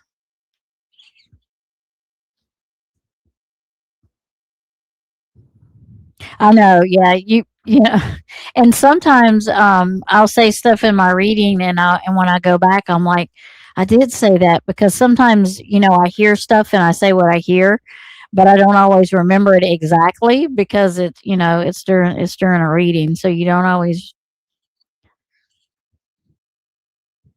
like a cherry picker. That's what I was wondering. Is it like that, or is it was implied in pics is giving me idea that Any evidence was made to not make contact with. Oh yeah, absolutely, absolutely. That's why they can't pick him up, his scent up. Cherry picker. There you go. There was a lift to get above the garage. Okay. Yep. Okay. Okay. Okay, I'm catching up one more, and then we will get back to the rest of his. And again, I love how much he's being so honest, and and like his real true feelings in this one. He's always so super professional in how he says things and how he kind of communicates it with everybody, and he really never shows his emotion too much or his opinion. And I like that he is so sick of Chris Proudfoot at this point. I like how he called him every bad name in the book. It was so hilarious. He gave this narcissistic, and I was like, narcissistic, but abusive. he's gonna say we might be here a few minutes with this like, description. tell him, Peter. That's right. That's right. Get him. That's the problem. Nobody got him when he was young when they should have. Nobody got his ass in line when he should have gotten in line. Yep. Bobcat on the property. And I'm sure if and I can see him watching any videos or anything that would have to have done with Sebastian. If he watched this one, he probably was not happy. Oh yeah, this is probably something that would motivate him to get onto these big pages and run his mouth the way he did, absolutely. And he knew he couldn't directly say nothing about him because it would have came back to him. And Seth had already been on here. So we haven't looked at Seth's yet, but I actually have it saved next to this one with Peter Hyatt. He's a little bit more quiet in it, but it's very beginning early on. And I think, he's just being quiet, reserved, trying to fill out Peter too, which I would, too, because at this point, this is when about an interview or about I would just say video, because I don't know. He did these lives, but it was about 2 or 3 lives after the first one when Sebastian went missing. And then I believe that's when Seth came on. Gotcha. So I do want to look at that one too and just kind of get his, that perspective of that one. Yeah. So let me see. I feel like it kind of hopped up again. Disturbing. The memories these people have shared. Weird. Yeah. 1, 2, lift other. Okay. No. Are you talking about to Michelle? I haven't seen it. I have to go. I haven't checked my emails again though. So I'm going to go ahead and play this though. Again, a lot of the questions are going to be, I don't know.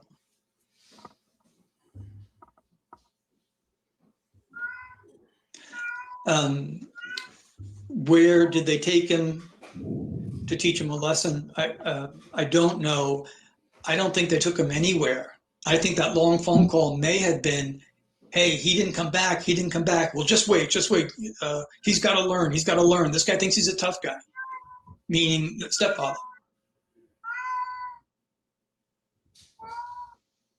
My concern is that he fell into water and he hasn't been recovered yet. That's okay, Kylie, I'm going to check my after hope this.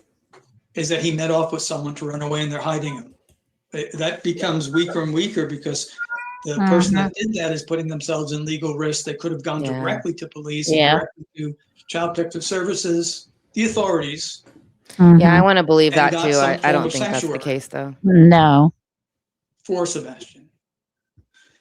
There's always a rush to blame Child Protective Services. Remember what they believe and what they can prove. Sometimes it's 2 different things. Yep, I remember that, Michelle. Law enforcement. Yeah. His special needs and his behaviors were significant. And stepfather's telling us that. The repeating of the personal space, mom saying, you don't go into your teenage son's bedroom at night. They're telling you. They're telling you. When you think about a child going missing, the ginger parents, the innocent parents, how they talk. They're always concerned with what the child is experiencing right at the moment, and they bring it back. And they sometimes talk about themselves when they're asked about it, but then they go back to the child. You cherish every moment. They're what we call high hormonal events, which leave imprinting or etching upon the brain. You don't call a victim a liar. No shoes, no jacket. If that was discipline, it's pretty harsh. Good comment. I think Salem. he experienced worse. Sir. I think he experienced worse. When you're talking about this type of autism with a 15-year-old, so you have puberty now coming in, you have someone who's not regulated as others are. And that's why I say, no, this was not mild. If I was his bio dad, I probably would say it was mild because I can't accept how things are. Yeah. I say my son's And I mild, and understand how he's not challenging that considered would mild be. on the spectrum. He's considered moderate, probably a little bit above moderate. And Yeah. I don't even think about Andrew having autism for the most part. It doesn't seem to interfere with anything other than just having to prepare him for where we're going to go.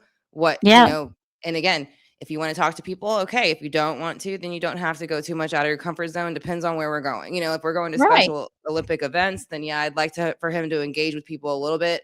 But if he's not having a great day, then we adjust to that. I don't think Chris would do that for him. And I think that's, sad. I don't think he ever adjusted him or prepared. Maybe they did, maybe they didn't. That's just in my opinion, but just the way that he brags about the way that he kind of has him disciplined and in order. I don't figure they would have taken the time to do that in my opinion. It's not like this is what we're going to do. You're going to behave and that's it kind of thing is how I feel.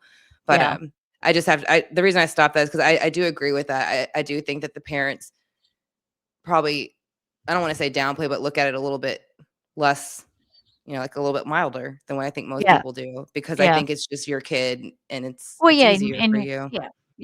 Yeah. I can see that. Yeah. But I just wanted to stop that and say that there. Yeah, how difficult, what a heavy childcare burden that must be. And he apparently wanted friends terribly. And that didn't work That's out. sad. Yeah. I also wonder if some of the neighbors who wouldn't let their kids go over also said, we don't want to be around that guy, Chris. Mm-hmm. I think that's what it was. At all. Yeah. You hear of someone with that type of anger? Yeah, because if they're fighting like that all the time, the neighbors here, and then more than likely they sound like they're drinking all the time too. So I can't see anybody wanting to send their kid to go over to their house to play if they're always fighting and other stuff like that going on. It's a small town, Yeah. So I don't know. People know things in small towns. That's Well, just the way small didn't the towns are. neighbors say they heard them arguing in the yard all the time? Yeah, and that's why I try Yeah. not to. Yeah, but yeah, that's what it was. The neighbors heard. Yeah. They said they heard them arguing. Yeah. That they would hear them talk about Sebastian. About it was Sebastian or Chris. Like she had to Yeah. choose, kind of thing. So if they can hear that, they definitely heard a lot more. And I'm sure they argued like that all the time. Then. Yeah. Who wants their kids in that? Mm-hmm. Nobody. Yeah, nobody would want to send, and that's unfortunate for Sebastian because, and I hate that about how when they're giving the first interview, because they know damn well he's not coming back. And what do? They dangle, oh, well, he's going to have, once he comes back, the street's going to be flooded with all these new friends that he couldn't wait to have. You couldn't give him friends when he was here. You know what I mean? Like you have to use that as again, it's the way they speak to you, the way that they're telling you things. Yeah. It makes me upset. Like, I don't like the way that they dangle things and information. And he didn't have anything in the yard either. There was no swing set, no trampoline. Well, even the house, you don't know much about his room, but when you're looking at pictures through the house too, you really don't see things laying around the house that look like they belong to him much either. So everything looked very, and there's nothing wrong again with having your house clean, but it just all the time, you don't even see in the pictures where there's stuff laying around that's his and things like that. So I don't even think there's ever been a picture of his room shown. No. Would be interesting to see what his room looked like, though. And now they've taken everything out of there, so it's just a room. Well, they're never going to let nobody in there No. at this point because they don't want to be questioned about it. They wouldn't let America's Most Wanted in there either. Well, yeah, because I didn't even know that wasn't their house in America's Most Wanted until you told me that. Yeah. I thought that was. No, Chris wouldn't let them in. They went an hour away to a B&B, I think, and did it. And I think they did that because they didn't want them to even ask to go back and follow them. Because I would have asked, I'd have been like, well, can we follow you back? And to see what they say. And so they probably did that on purpose so that they couldn't. And they couldn't show him his room because it wasn't his room no more. They had then pulled everything out and it was just a room. It had nothing of Sebastian was there. Yeah. They couldn't show him that. Yeah. Because then they would be like, well, we went to see his room and there's nothing in there. Yeah. So they couldn't have that. So. Right. And then, yeah, in that first interview, she did say that, you're not in trouble, Yeah. come back home and everything's fine. And so, yeah, right away, that was a constant phrase in there. You're in trouble, Yep. But that too. So I don't know. That was upsetting. And I Yeah. think that was just kind of some of the things that he's saying about the interview that he just couldn't stand about them too. Mm-hmm. Because that's not something, again, you would think to say in that kind of situation. Right. Did not look kid friendly. No, it didn't look kid friendly. It looked like there was just adults there. That's what I took when I looked at the house. Because even if he was 15, it doesn't matter. Andrew's stuff is around the place. He's 18, So, and Connor's stuff is everywhere too. So I don't know. I just can't see not having anything on the tables, on the walls, no artwork, no picture. Like, I don't know. It was weird to me. Mm-hmm. And that's how they didn't want him around the house. And he probably wasn't allowed to just like wander around either, like roam around. He probably had to like certain areas he had to stay to, in my opinion. Kylie, 100% most probably. It's just way too home and garden. I mean, it's not even home and garden, but it's like way too perfect, looking all the time. Yeah, that's what I'm saying. That's not a house. That's not a house where a kid's allowed to roam around, go into the kitchen, leave something laying somewhere. So yeah. And then she makes the comment about, fun fact, I cooked that day again. So, she never cooks for him. Mm-hmm. And I don't know why that would be a fun fact of anything that happened that day. So again, stupid thing to say. When they say smooth brained, like they have no like lines in their brain. So they're just real smooth brain, not very smart. Well, she said spaghetti pancakes. Google it. Yeah. So you mean a funnel cake? Yeah. So strange to not let anyone in his room. Yeah, I would want like this is his. I would want to show people his room because it gets to know him.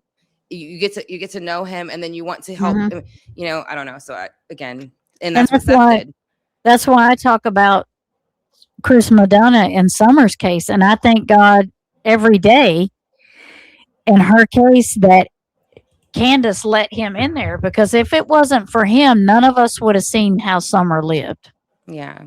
He is the only one that was allowed in that house that put it out for us to see how Summer lived in the basement. Right. Now, there was other creators in there, but they never, I don't know if they recorded it or anything, but because of him, we seen how Summer lived, and it kind of explained a lot of things. Yeah.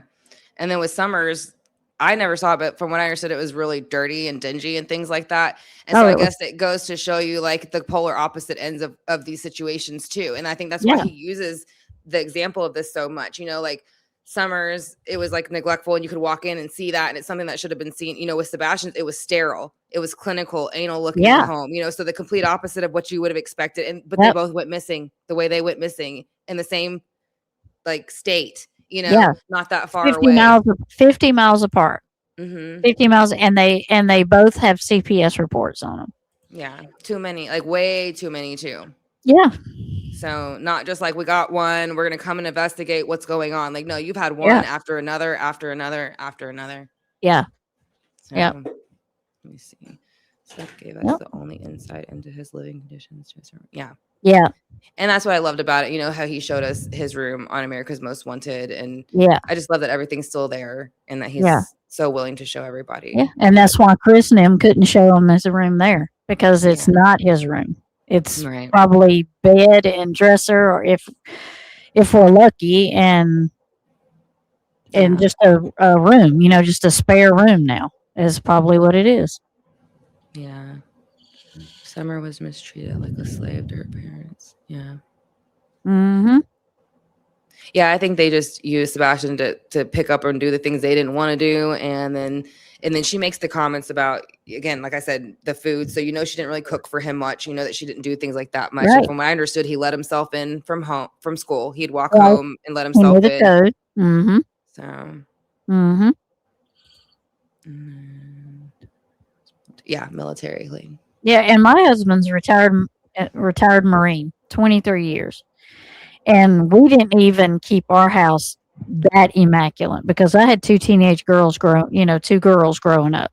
Right. And you know how it is. And they played every sport, soccer. Yeah. played softball, ran track, was on the swim team. So our house had always had people in it, kids in it, running in and out, Yeah. and we had to keep it clean. There was a certain field. I mean, we field date every week.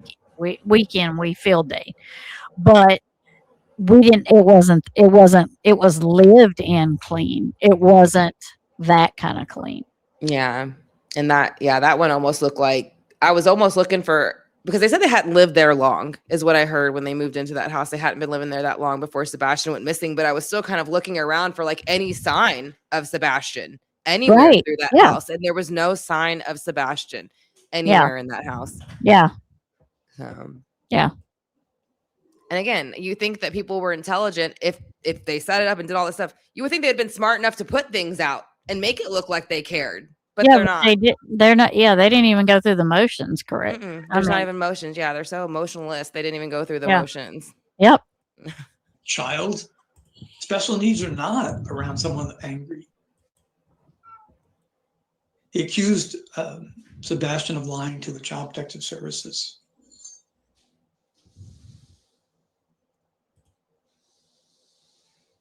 Yeah, regarding the neighbors, I think he was very isolated, and that could have been up. The description of the autism, I think, is, there's an expectation that loving parents will minimize because it's very hard to accept. He had struggles.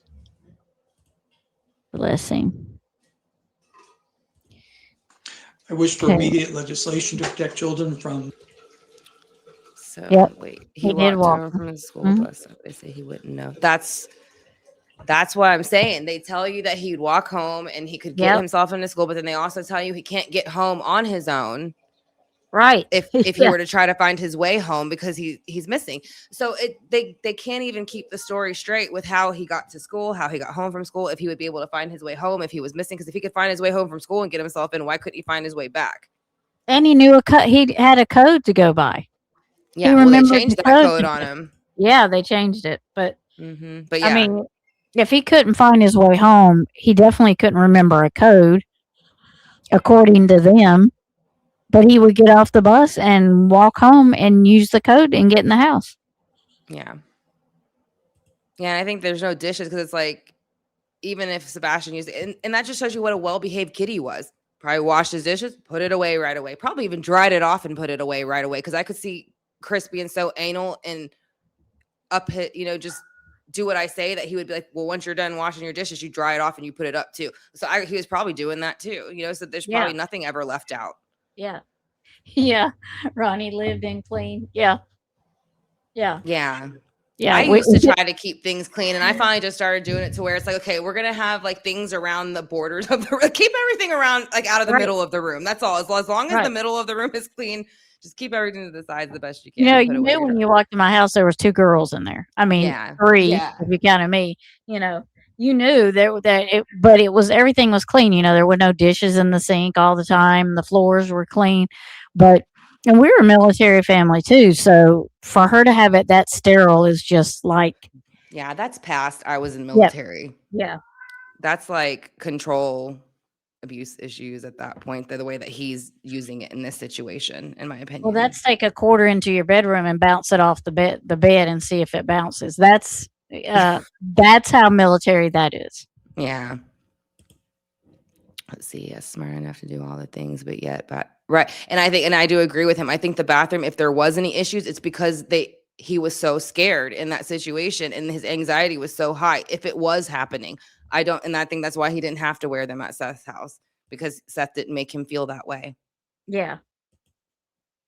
Yeah. Very neat and very clean. But she was, but not like that. Yeah. No, that's to the sterile. That's like, do you even live there? I mean, what do you do? Go in and sleep and get up? Is that, I mean. And they probably had Sebastian doing it. That was what I was saying about it. It's because I don't see the two of them cleaning like that. They were both supposed to be at work all day long. So they probably had Sebastian keeping that house clean like that. So everything that you see, Sebastian was probably doing that. He probably was. Yeah. Yeah. Old poo pants up in his like big old crane. That's why he wants to talk about somebody else wearing one, because he probably has to wear one because he can't make it off that crane in time. Little man syndrome. Little man syndrome. Mm-hmm. Little poo pants, man. Mm-hmm. syndrome. Mm-hmm. Control factor. Yeah. Yeah, like Summer shaving her hair. Yeah. Yeah. That's still, Yeah. even with the lice thing, I still didn't understand the say. I would have, like, my son got it once at my friend's house, and even though he had short hair, I still didn't shave most of it. I picked them out. Like one Yeah. by one by one. You know, I wasn't going to shave his Well, head. and that was part of jealousy too.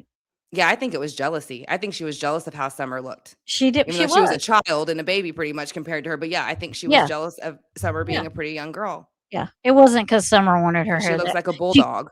she can't be a Candace does. princess. Yeah. She can't be a princess and love to wear dresses and then want her hair shaved. Right. No, she wouldn't have wanted to do that. Whether she had a bunch of brothers or not. They made it sound like because she had Yeah. a bunch of brothers, she was okay with being like tomboyish. And I don't see that from the pictures before they cut her hair. Even after they cut her hair off, she had a bow. Like, I want to say there was one where she has a bow over her No. head when it's shaved, right? Yeah. Even Like a with hair her bow? hair. Yeah, she does. Has a hair bow in her hair. Yeah. and Yeah. it's So shaved. that's the only thing she could do to make herself still feel like a girl because her Yeah. jealous bulldog looking mama shaved her head. And when they said she wanted it shaved like her brothers had long hair. Mm-hmm. Yeah, The so her same brother- time that she said, it's like, come on. I mean, there's so much stuff that Don Wells drops. If you listen to the stuff he says, that it just makes you sick, just like this case. Yeah, there was one I watched where he gave an interview, and it was when he kept talking about her being in a hotel and stuff like that. And I Yeah. was like, okay, that's Yeah. that's creepy, it. Yeah. And I was wondering, why he would have went down that route, and then you kind of gave your theory on that, and it was just it Yeah. was disgusting. But Yeah. And just like when he's in the basement, he's like, I just think about him keeping her locked up in a basement and her never get to going outside. Yeah, like you did. like you did, yeah, telling Like on that's himself. Yeah. Yeah. And Kylie, I allegedly, the neighbors I had heard some of the neighbors said they didn't even know Sebastian lived there. And that's what I Right. said. I don't remember how long they said he had moved in, and I'll need to look that up. So, we can say Yeah. how long it was before, he went missing and he had moved into that Stafford courthouse. But there was a few neighbors, to my knowledge, allegedly, who again said they didn't even know Sebastian lived there because that's how little they saw him. Mm-hmm. Mm-hmm. So, all right, let me go ahead and play this, and then I'm going to look through the rest of the. Is there anything you want to say, though, before I go ahead and start this? No. Okay. Go ahead. All right. Predatory and abusive non-biological guardians. Laws don't stop that sort of thing. We have a case here in Maine where, and this actually is a parallel, where a boy was beat to death by mother, father, and grandmother. He was still alive when he was brought to the hospital, and they did CPR on him, and the head charge nurse came out and told the mother and the grandmother, hey, his pulse is back, which the expectation would be wonderful news. They both chimed in to say, but he's a liar. They were concerned about what he would say. They both charged with murder now, along with the father. But all the laws in the world, we have the same laws that protect you and I as parents and can be exploited by others. Can't be there 24/7. What we can do is enforce laws, and that would be a different type of solution. Chris is laughing. Great question. What does Chris's inappropriate laughing indicate? He is dismissive. He is very high-minded. He has a very high opinion of his own opinion. Yeah. He used manipulative language. I don't think this was his last video. I'll have to look and see when it was dated, but I know I think he did a few more about Sebastian after this. And I think there was one he did that was about, I know there was one he did combined for Sebastian and Summer, but I'll have to look to see when this one was dated though, Tom. So I just wanted to say that real quick. Will divert. He will pause to repeat a question, and he's not reading so much, but when he's asked that verbally, as if to dismiss it. The laughter that bothered me most was the claim, which I think came from my dad. Yeah. The claim that Sebastian had to get between his mother and stepfather, of which this guy says he had to call me Mr. Chris. Yeah, sickening. Mm-hmm. So good question. I think that was high-minded dismissiveness. Also, I think it was probably insightful to what Sebastian experienced. Yeah, sadly. Yeah. And yeah, someone else just said Martina too asking, can you about see the mother snapped in the language? how Katie here. Yeah, sadly, I just went past it. But yeah, what they're saying to Michelle, sadly, they don't change their stripes, past behaviors. They just find different ways to tell the story, different ways to try to hide it, but they usually don't change. No. Yeah. And yeah, I do agree. I think that's what was going on with Summer a lot here, and I think you do, Tammie, and with Wolfie here. Yeah, I don't think that's what happened at the end. I think what Right. happened But it was was happening. Mhm. it was happening, definitely. I just think they handed her. I think they had given her too much of something, and they had intentions of handing her off to somebody for that, and it went wrong because they had given her too much. That's what I think. Yeah. But I wanna. And Okay. oddly, I think Dawn was there and not Candace. Really? Mm-hmm. So let's see. Yeah, but this is what Michelle was saying. But I do think KP is a victim of emotional abuse and mental abuse to the point Sebastian became employed to keep CP off of her. Okay. Mm, Let's see. mm. And mixed with the choice. Okay. All right. So let's go ahead. And I think we have, let me see, 10 minutes of this one left. Are you good for 10 more minutes, Tammie? Yeah, 10 more minutes. Okay. Yep. Okay, perfect. Here we go, y'all. Oh, wrong screen. Now here we go. I'm not sure what that means.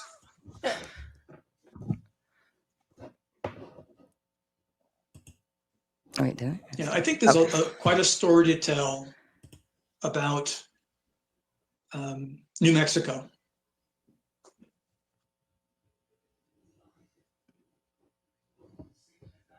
Yeah, great point by Jason. Jason, Peter, although you've mentioned you hope he's with someone hiding him, I also hope and he's not with someone with darker intentions. Well put, Jason, and that was some of the thoughts with Summer Wells, which she trafficked.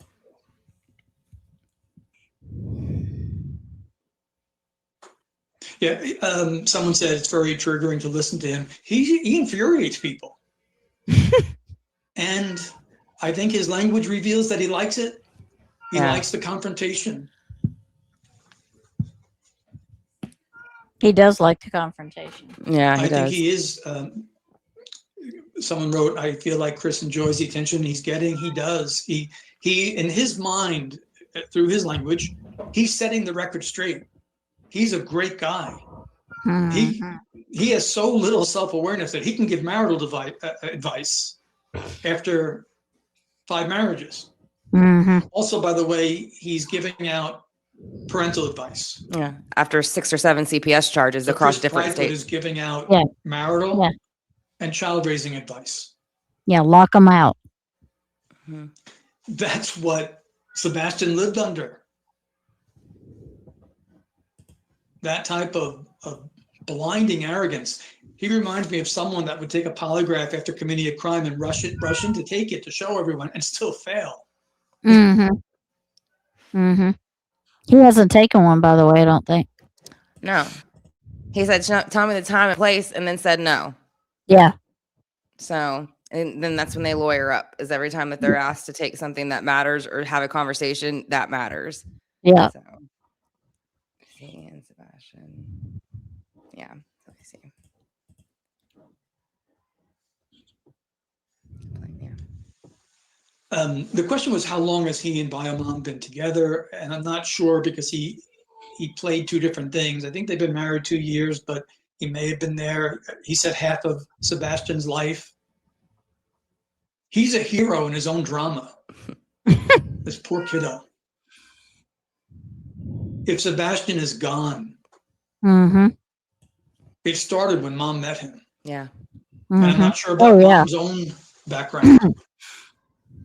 Yeah, he's the perfect parent, and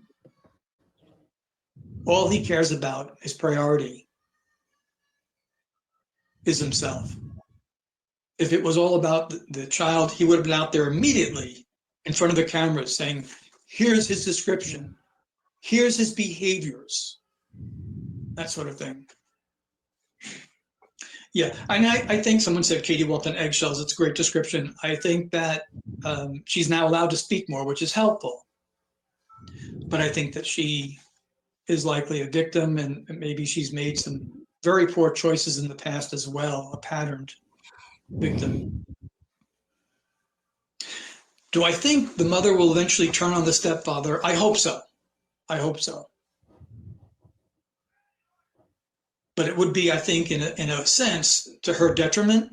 Because I think they were in this one together in terms of that knowing full. And I think that's important when he talks about her being a victim. And now it's like, and that's what happens with unhealed victims. When you don't deal with that, you become the abuser.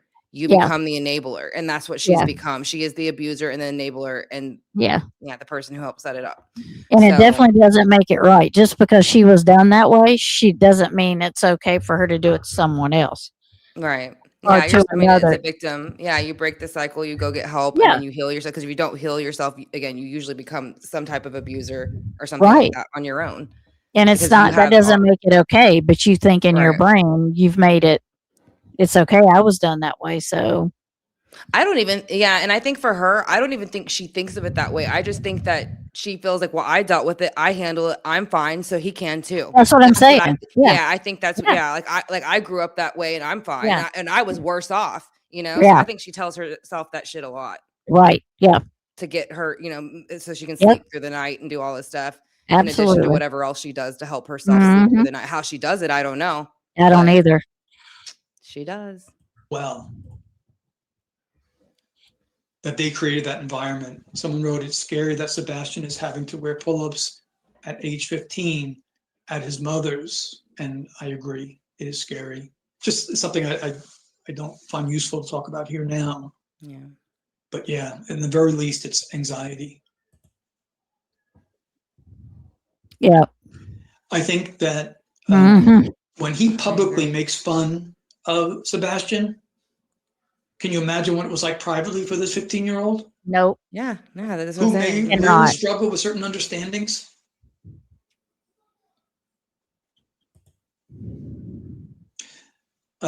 Jason following up about the number of missing children, and he wrote 460,000 a year. And Jenny, welcome. I'm glad you're here.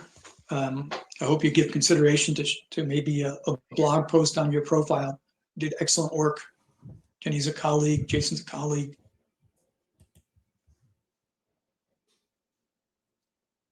Yeah, I agree. I want to know about his military background. I want to interview people that knew him. I want to know what he's like, because his language is the language of a bully. That's why I called him a small man. He's a bully. Well, he was a seaman, not a Marine. Child as a target. He was in the Navy. If anyone wishes me to present your theory, glad to hear it. My understanding. I know Pat Brown differs. I think that she believes it's more nefarious. The behavior. I haven't looked at Pat Brown yet. Somewhat. I agree with some of the things that they said about the not having knowledge of a death. I think that's correct. But I'm not a body language expert, and I like to hear other opinions, that sort of thing. I don't have enough of Mom's language. I haven't finished that lengthy interview. It's pretty rough to listen to. Oh, you think Mom snapped? Okay, Martina, now I understand. Yeah. Martina, I agree. I think Mom snapped. I think there was an altercation. Yeah. And that was guided by stepfather over the phone. My fear is that we're going to find Sebastian. I agree. In some place of would have saved everybody a lot of sort of thing. heartache. You're right. I hope I'm wrong. Or washed out in the Yeah, shower. Jenny, give some consideration to our blog post or sharing that, or Just however saying. Sorry. you're comfortable Push with. him down the toilet. That's right. That would have been even better. Right into the sewer. Right. Right where you belong. Where you I belong. want to know why he said he didn't want his daughter around Sebastian. I'll answer that We don't, with a his bit of daughter shouldn't be discretion. around him. Yeah. He smacked her in the mouth, allegedly. Busted her lip. Yeah. I believe Sebastian had some significant behaviors and probably was inappropriate. I just don't think he did. Very concerned about that household and Yeah. what happened there. I don't, I'm going to put myself saying I Yeah. don't think I don't know. Sebastian did. Yeah. I don't know. Again, I don't have much of an opinion on that comment either with Yeah, what he's saying about that because I wouldn't know either, really. Yeah. But I don't. I mean, there was questionable things that happened, though. That's for sure. That was Yeah. reported in those things. But I think Yeah. that's where he's pulling it from. But who reported There's it? two, Well, I think they're talking about because he did have an essay against him when he was younger. And then if it, again, wasn't treated, which they're saying it wasn't for a long time. And then I don't know what other things they're claiming besides that. But Chris is saying that he was inappropriate. Chris is the one claiming that. Yeah. Chris See, Proudfoot's that's claiming that. But Mm. what is happening that would have made that behavior be existent into that point? Right. Because kid is a Mhm. learned behavior. Mm-hmm. In my opinion, that's a learned behavior. So Yeah. that's why I think it's so controversial, because we don't know much about that yet as far as if it happened in the home, any essay. But I think Yeah. a lot of people are wondering if there was essay happening in the home. Right. And He was just that- doing what he knew. yeah, because it was being done to him, Right. possibly, allegedly. Right. So I think there's some people who feel that way about Chris. Gotcha. someone saying you should watch such and such a video. There's too many. These people are constantly on it, and then you have people commenting like me on the video, and I think it gets a little bit repetitive. Right. Speculation. Mm-hmm.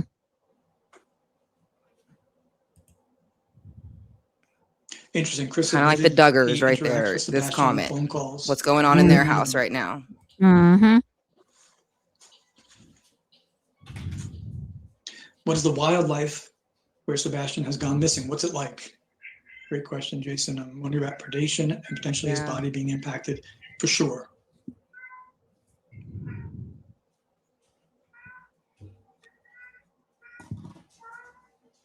Yeah, they did one interview where they kept their faces off. I think that may have been a little bit because stepdad has some trouble controlling his emotions.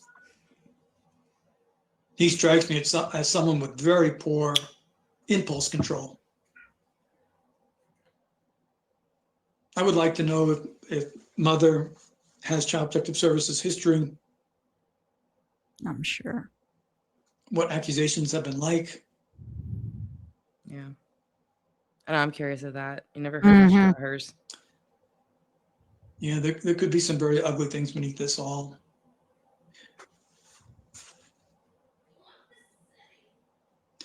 Is it true the police were called to that house? I don't know.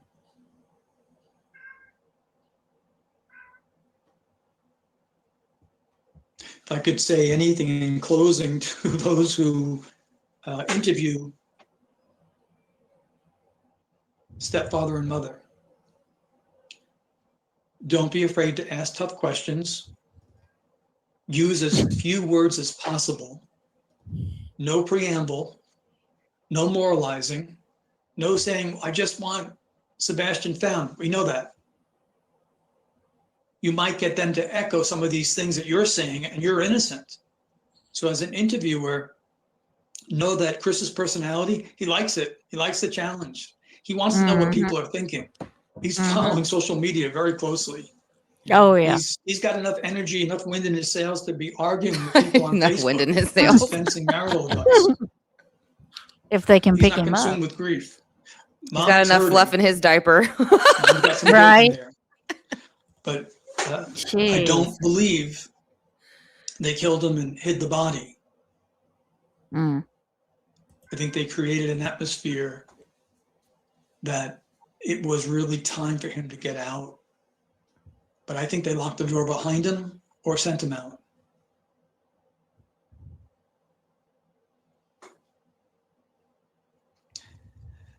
Given the machismo of the stepfather, I wouldn't be surprised if he humiliated Sebastian Oh, regularly. 100%. 100%. regularly. Yeah. I just read that. I think he comment just from normally someone. talked like that to him in a demeaning manner, probably about every single thing he asked. Oh, yeah. Yeah. Someone said, I haven't seen anything that stands out to make them guilty. The What? guilt that I'm describing is the home environment.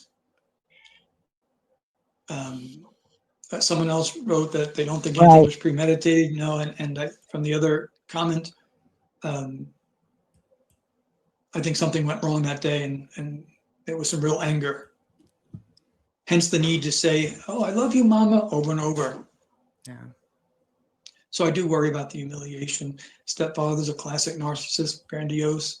I agree. And you know, those of you that know my work, I don't like to be that strong. I say narcissistic as a description, but I've just seen it too often. Michelle, I agree. Yeah. Unfortunately. Sadly. Yeah. Well, Well, if you'd time. like, Yeah, so this I'll is the put end of more. it pretty much. Yeah. Right here. Yeah. So he's just kind of giving his outro here. But that's the Yeah. one that I wanted to share just because and this one again, you can very much tell his hate for Chris Proudfoot. Yeah. And if you watch his other, analysis that he does on other people, he doesn't talk about other people the way he talks about him. Yeah. So I just loved that, when I first watched this with him. And so I got sucked in and started watching all the other ones because I first found him from Madeline McCann. But I really enjoyed his stuff. Yeah. But Yeah, so Salem that is is being that. very vocal tonight because Yes. he's up in the loft and he has unscrewed somehow they have knocked because I have a corner post and I Mhm. have a climbing rug on it so they can climb up and down from the Aw. loft to the ground. And Yeah. somehow he has loosened it and it's fell halfway. So Oh my now I have to So fix it. And he's panicking. He's like, Mom. he's up there griping because he cannot get down, but he Oh, no, can Mom. get down. He's got claws. Yeah. It's Not wood. the way he can get wants to down. get down, though. No. So I've got to put the thing back up there so he can get his butt down so he doesn't use it up there in the loft. Yeah. Yes, this Yeah. was a very interesting one from Peter. I enjoyed it. And again, I just love how he gave, he just called Chris. I think he called Chris every bad name in the book, and I loved it. He did. You He know, did. He even called him a little man. yeah, little man, chismo. Yeah. Everything Yeah. you think of. Even threw some ones in there I didn't think about. I was like, Yeah, it was good funny. one. It was Yeah, funny. his disdain for him is very, very clear. Yeah. And Yeah. again, you don't see him do that normally. He's always very professional. He doesn't really show his emotions or his opinion. So Yeah. this Yeah. meant a lot to him, this particular one. And I kind of feel like this one took a lot out of him towards the end because he was already sick, Yeah. and I noticed that he would seem very, like his energy would seem very low by the time. Like you could tell it was just tearing him apart inside what was happening. Somebody with in him. chat had asked what happened to him, and I don't know. I'm not sure. Yeah. I keep feeling like it's some type of abdominal cancer for some reason. I always want to lean toward pancreatic, but I don't know. That's more of like a feeling that I just feel like it was some type of cancer, maybe like the abdominal, because it was really quick. I know from the time that I saw when he found out to the time he passed. The only thing that I really know that does something like that usually a lot of times is pancreatic, but that's not saying it would have necessarily had to be that. So, but to my knowledge, it was some form of cancer though. Yeah. Yeah. You read cancer, Ronnie? Yeah. Okay. Yeah. And then they're, Chief and some other of the mods have dropped Peter Hyatt's link here for his channel. If y'all want to go, subscribe to that, and y'all can see more about that. But yeah, that's the one I wanted to share. And then I'll have more that we can kind of look at as we go further into Sebastian's, because I think his, Peter Hyatt's are always great to share and just kind of go over. There's so much in it. Yeah. But oh yeah, and Tara wants to ask you about the jury trial and kind of selection, and if it would be different here. Well, you're in Louisiana. I was going to say Texas, but just kind of what it would be there, because I've never had to go, so I've never had to answer none of that stuff. Yeah. So yeah, she wanted to talk to you about it though. Sure. Yeah. And then Google nobody. Yeah, it just says he died. Yeah, that's what I was thinking. It just says he died of cancer. Yeah.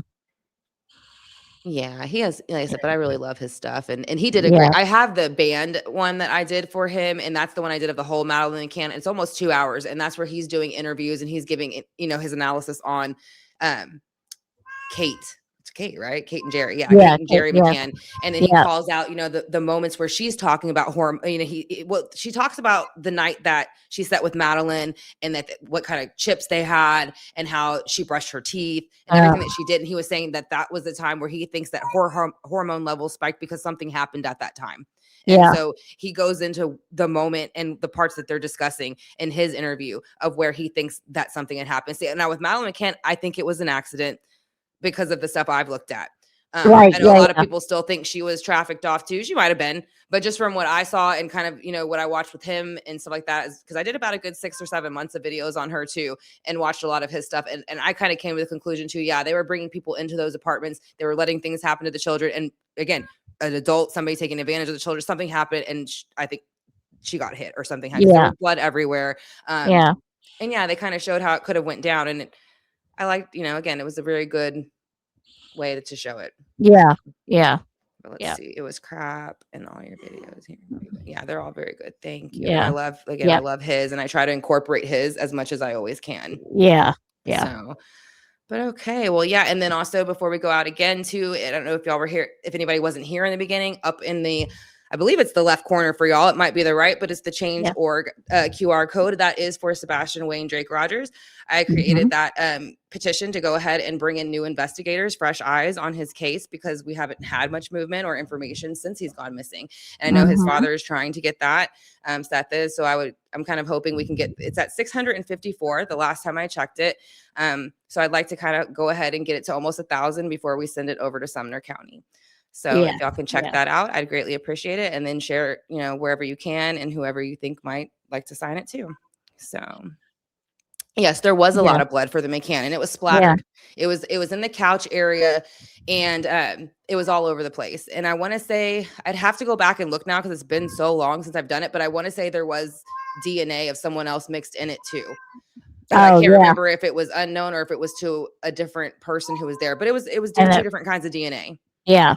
Yeah. And it was everywhere. Like when they had kind of lit it up, it looked like someone had been hit and it sprayed all over the place. Yeah. Like somebody fell and hit their head. And then they kept saying how they were taking turns going back and forth through all the apartments. Why?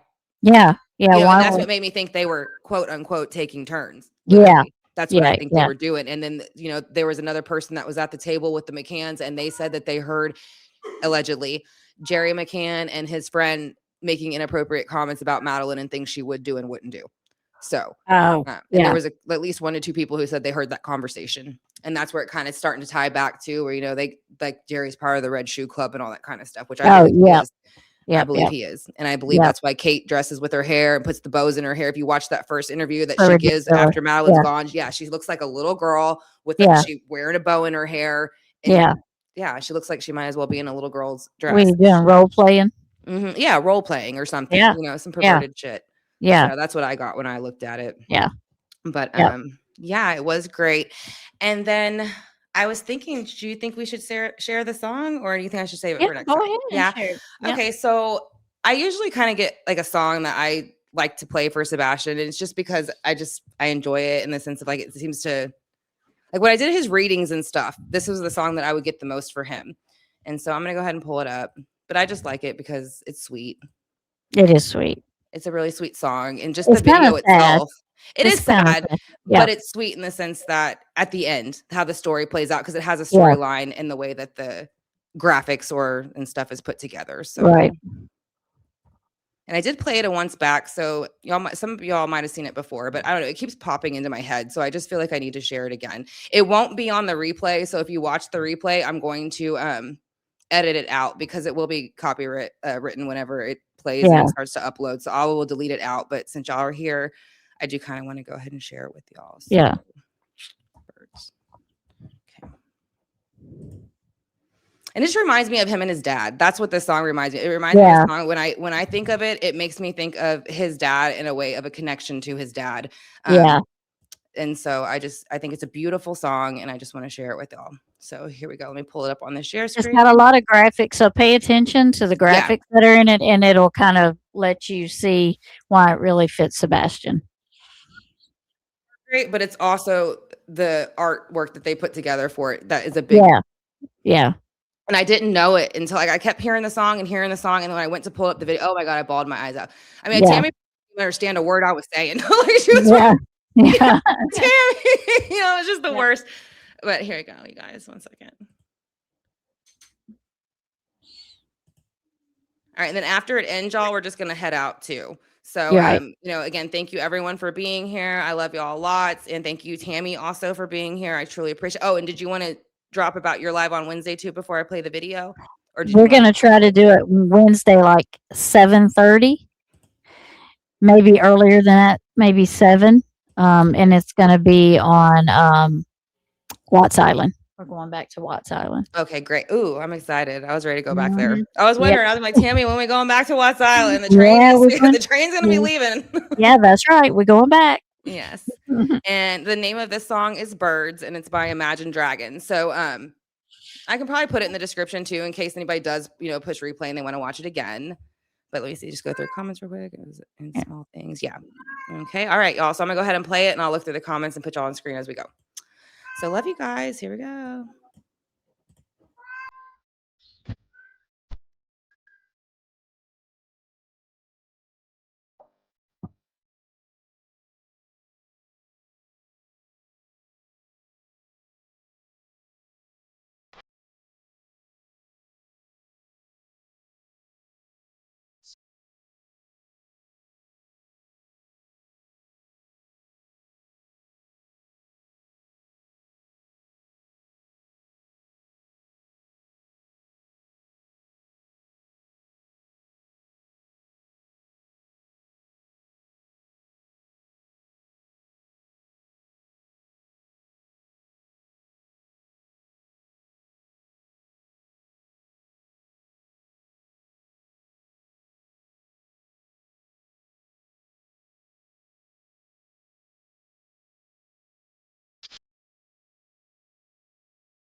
Good night, y'all.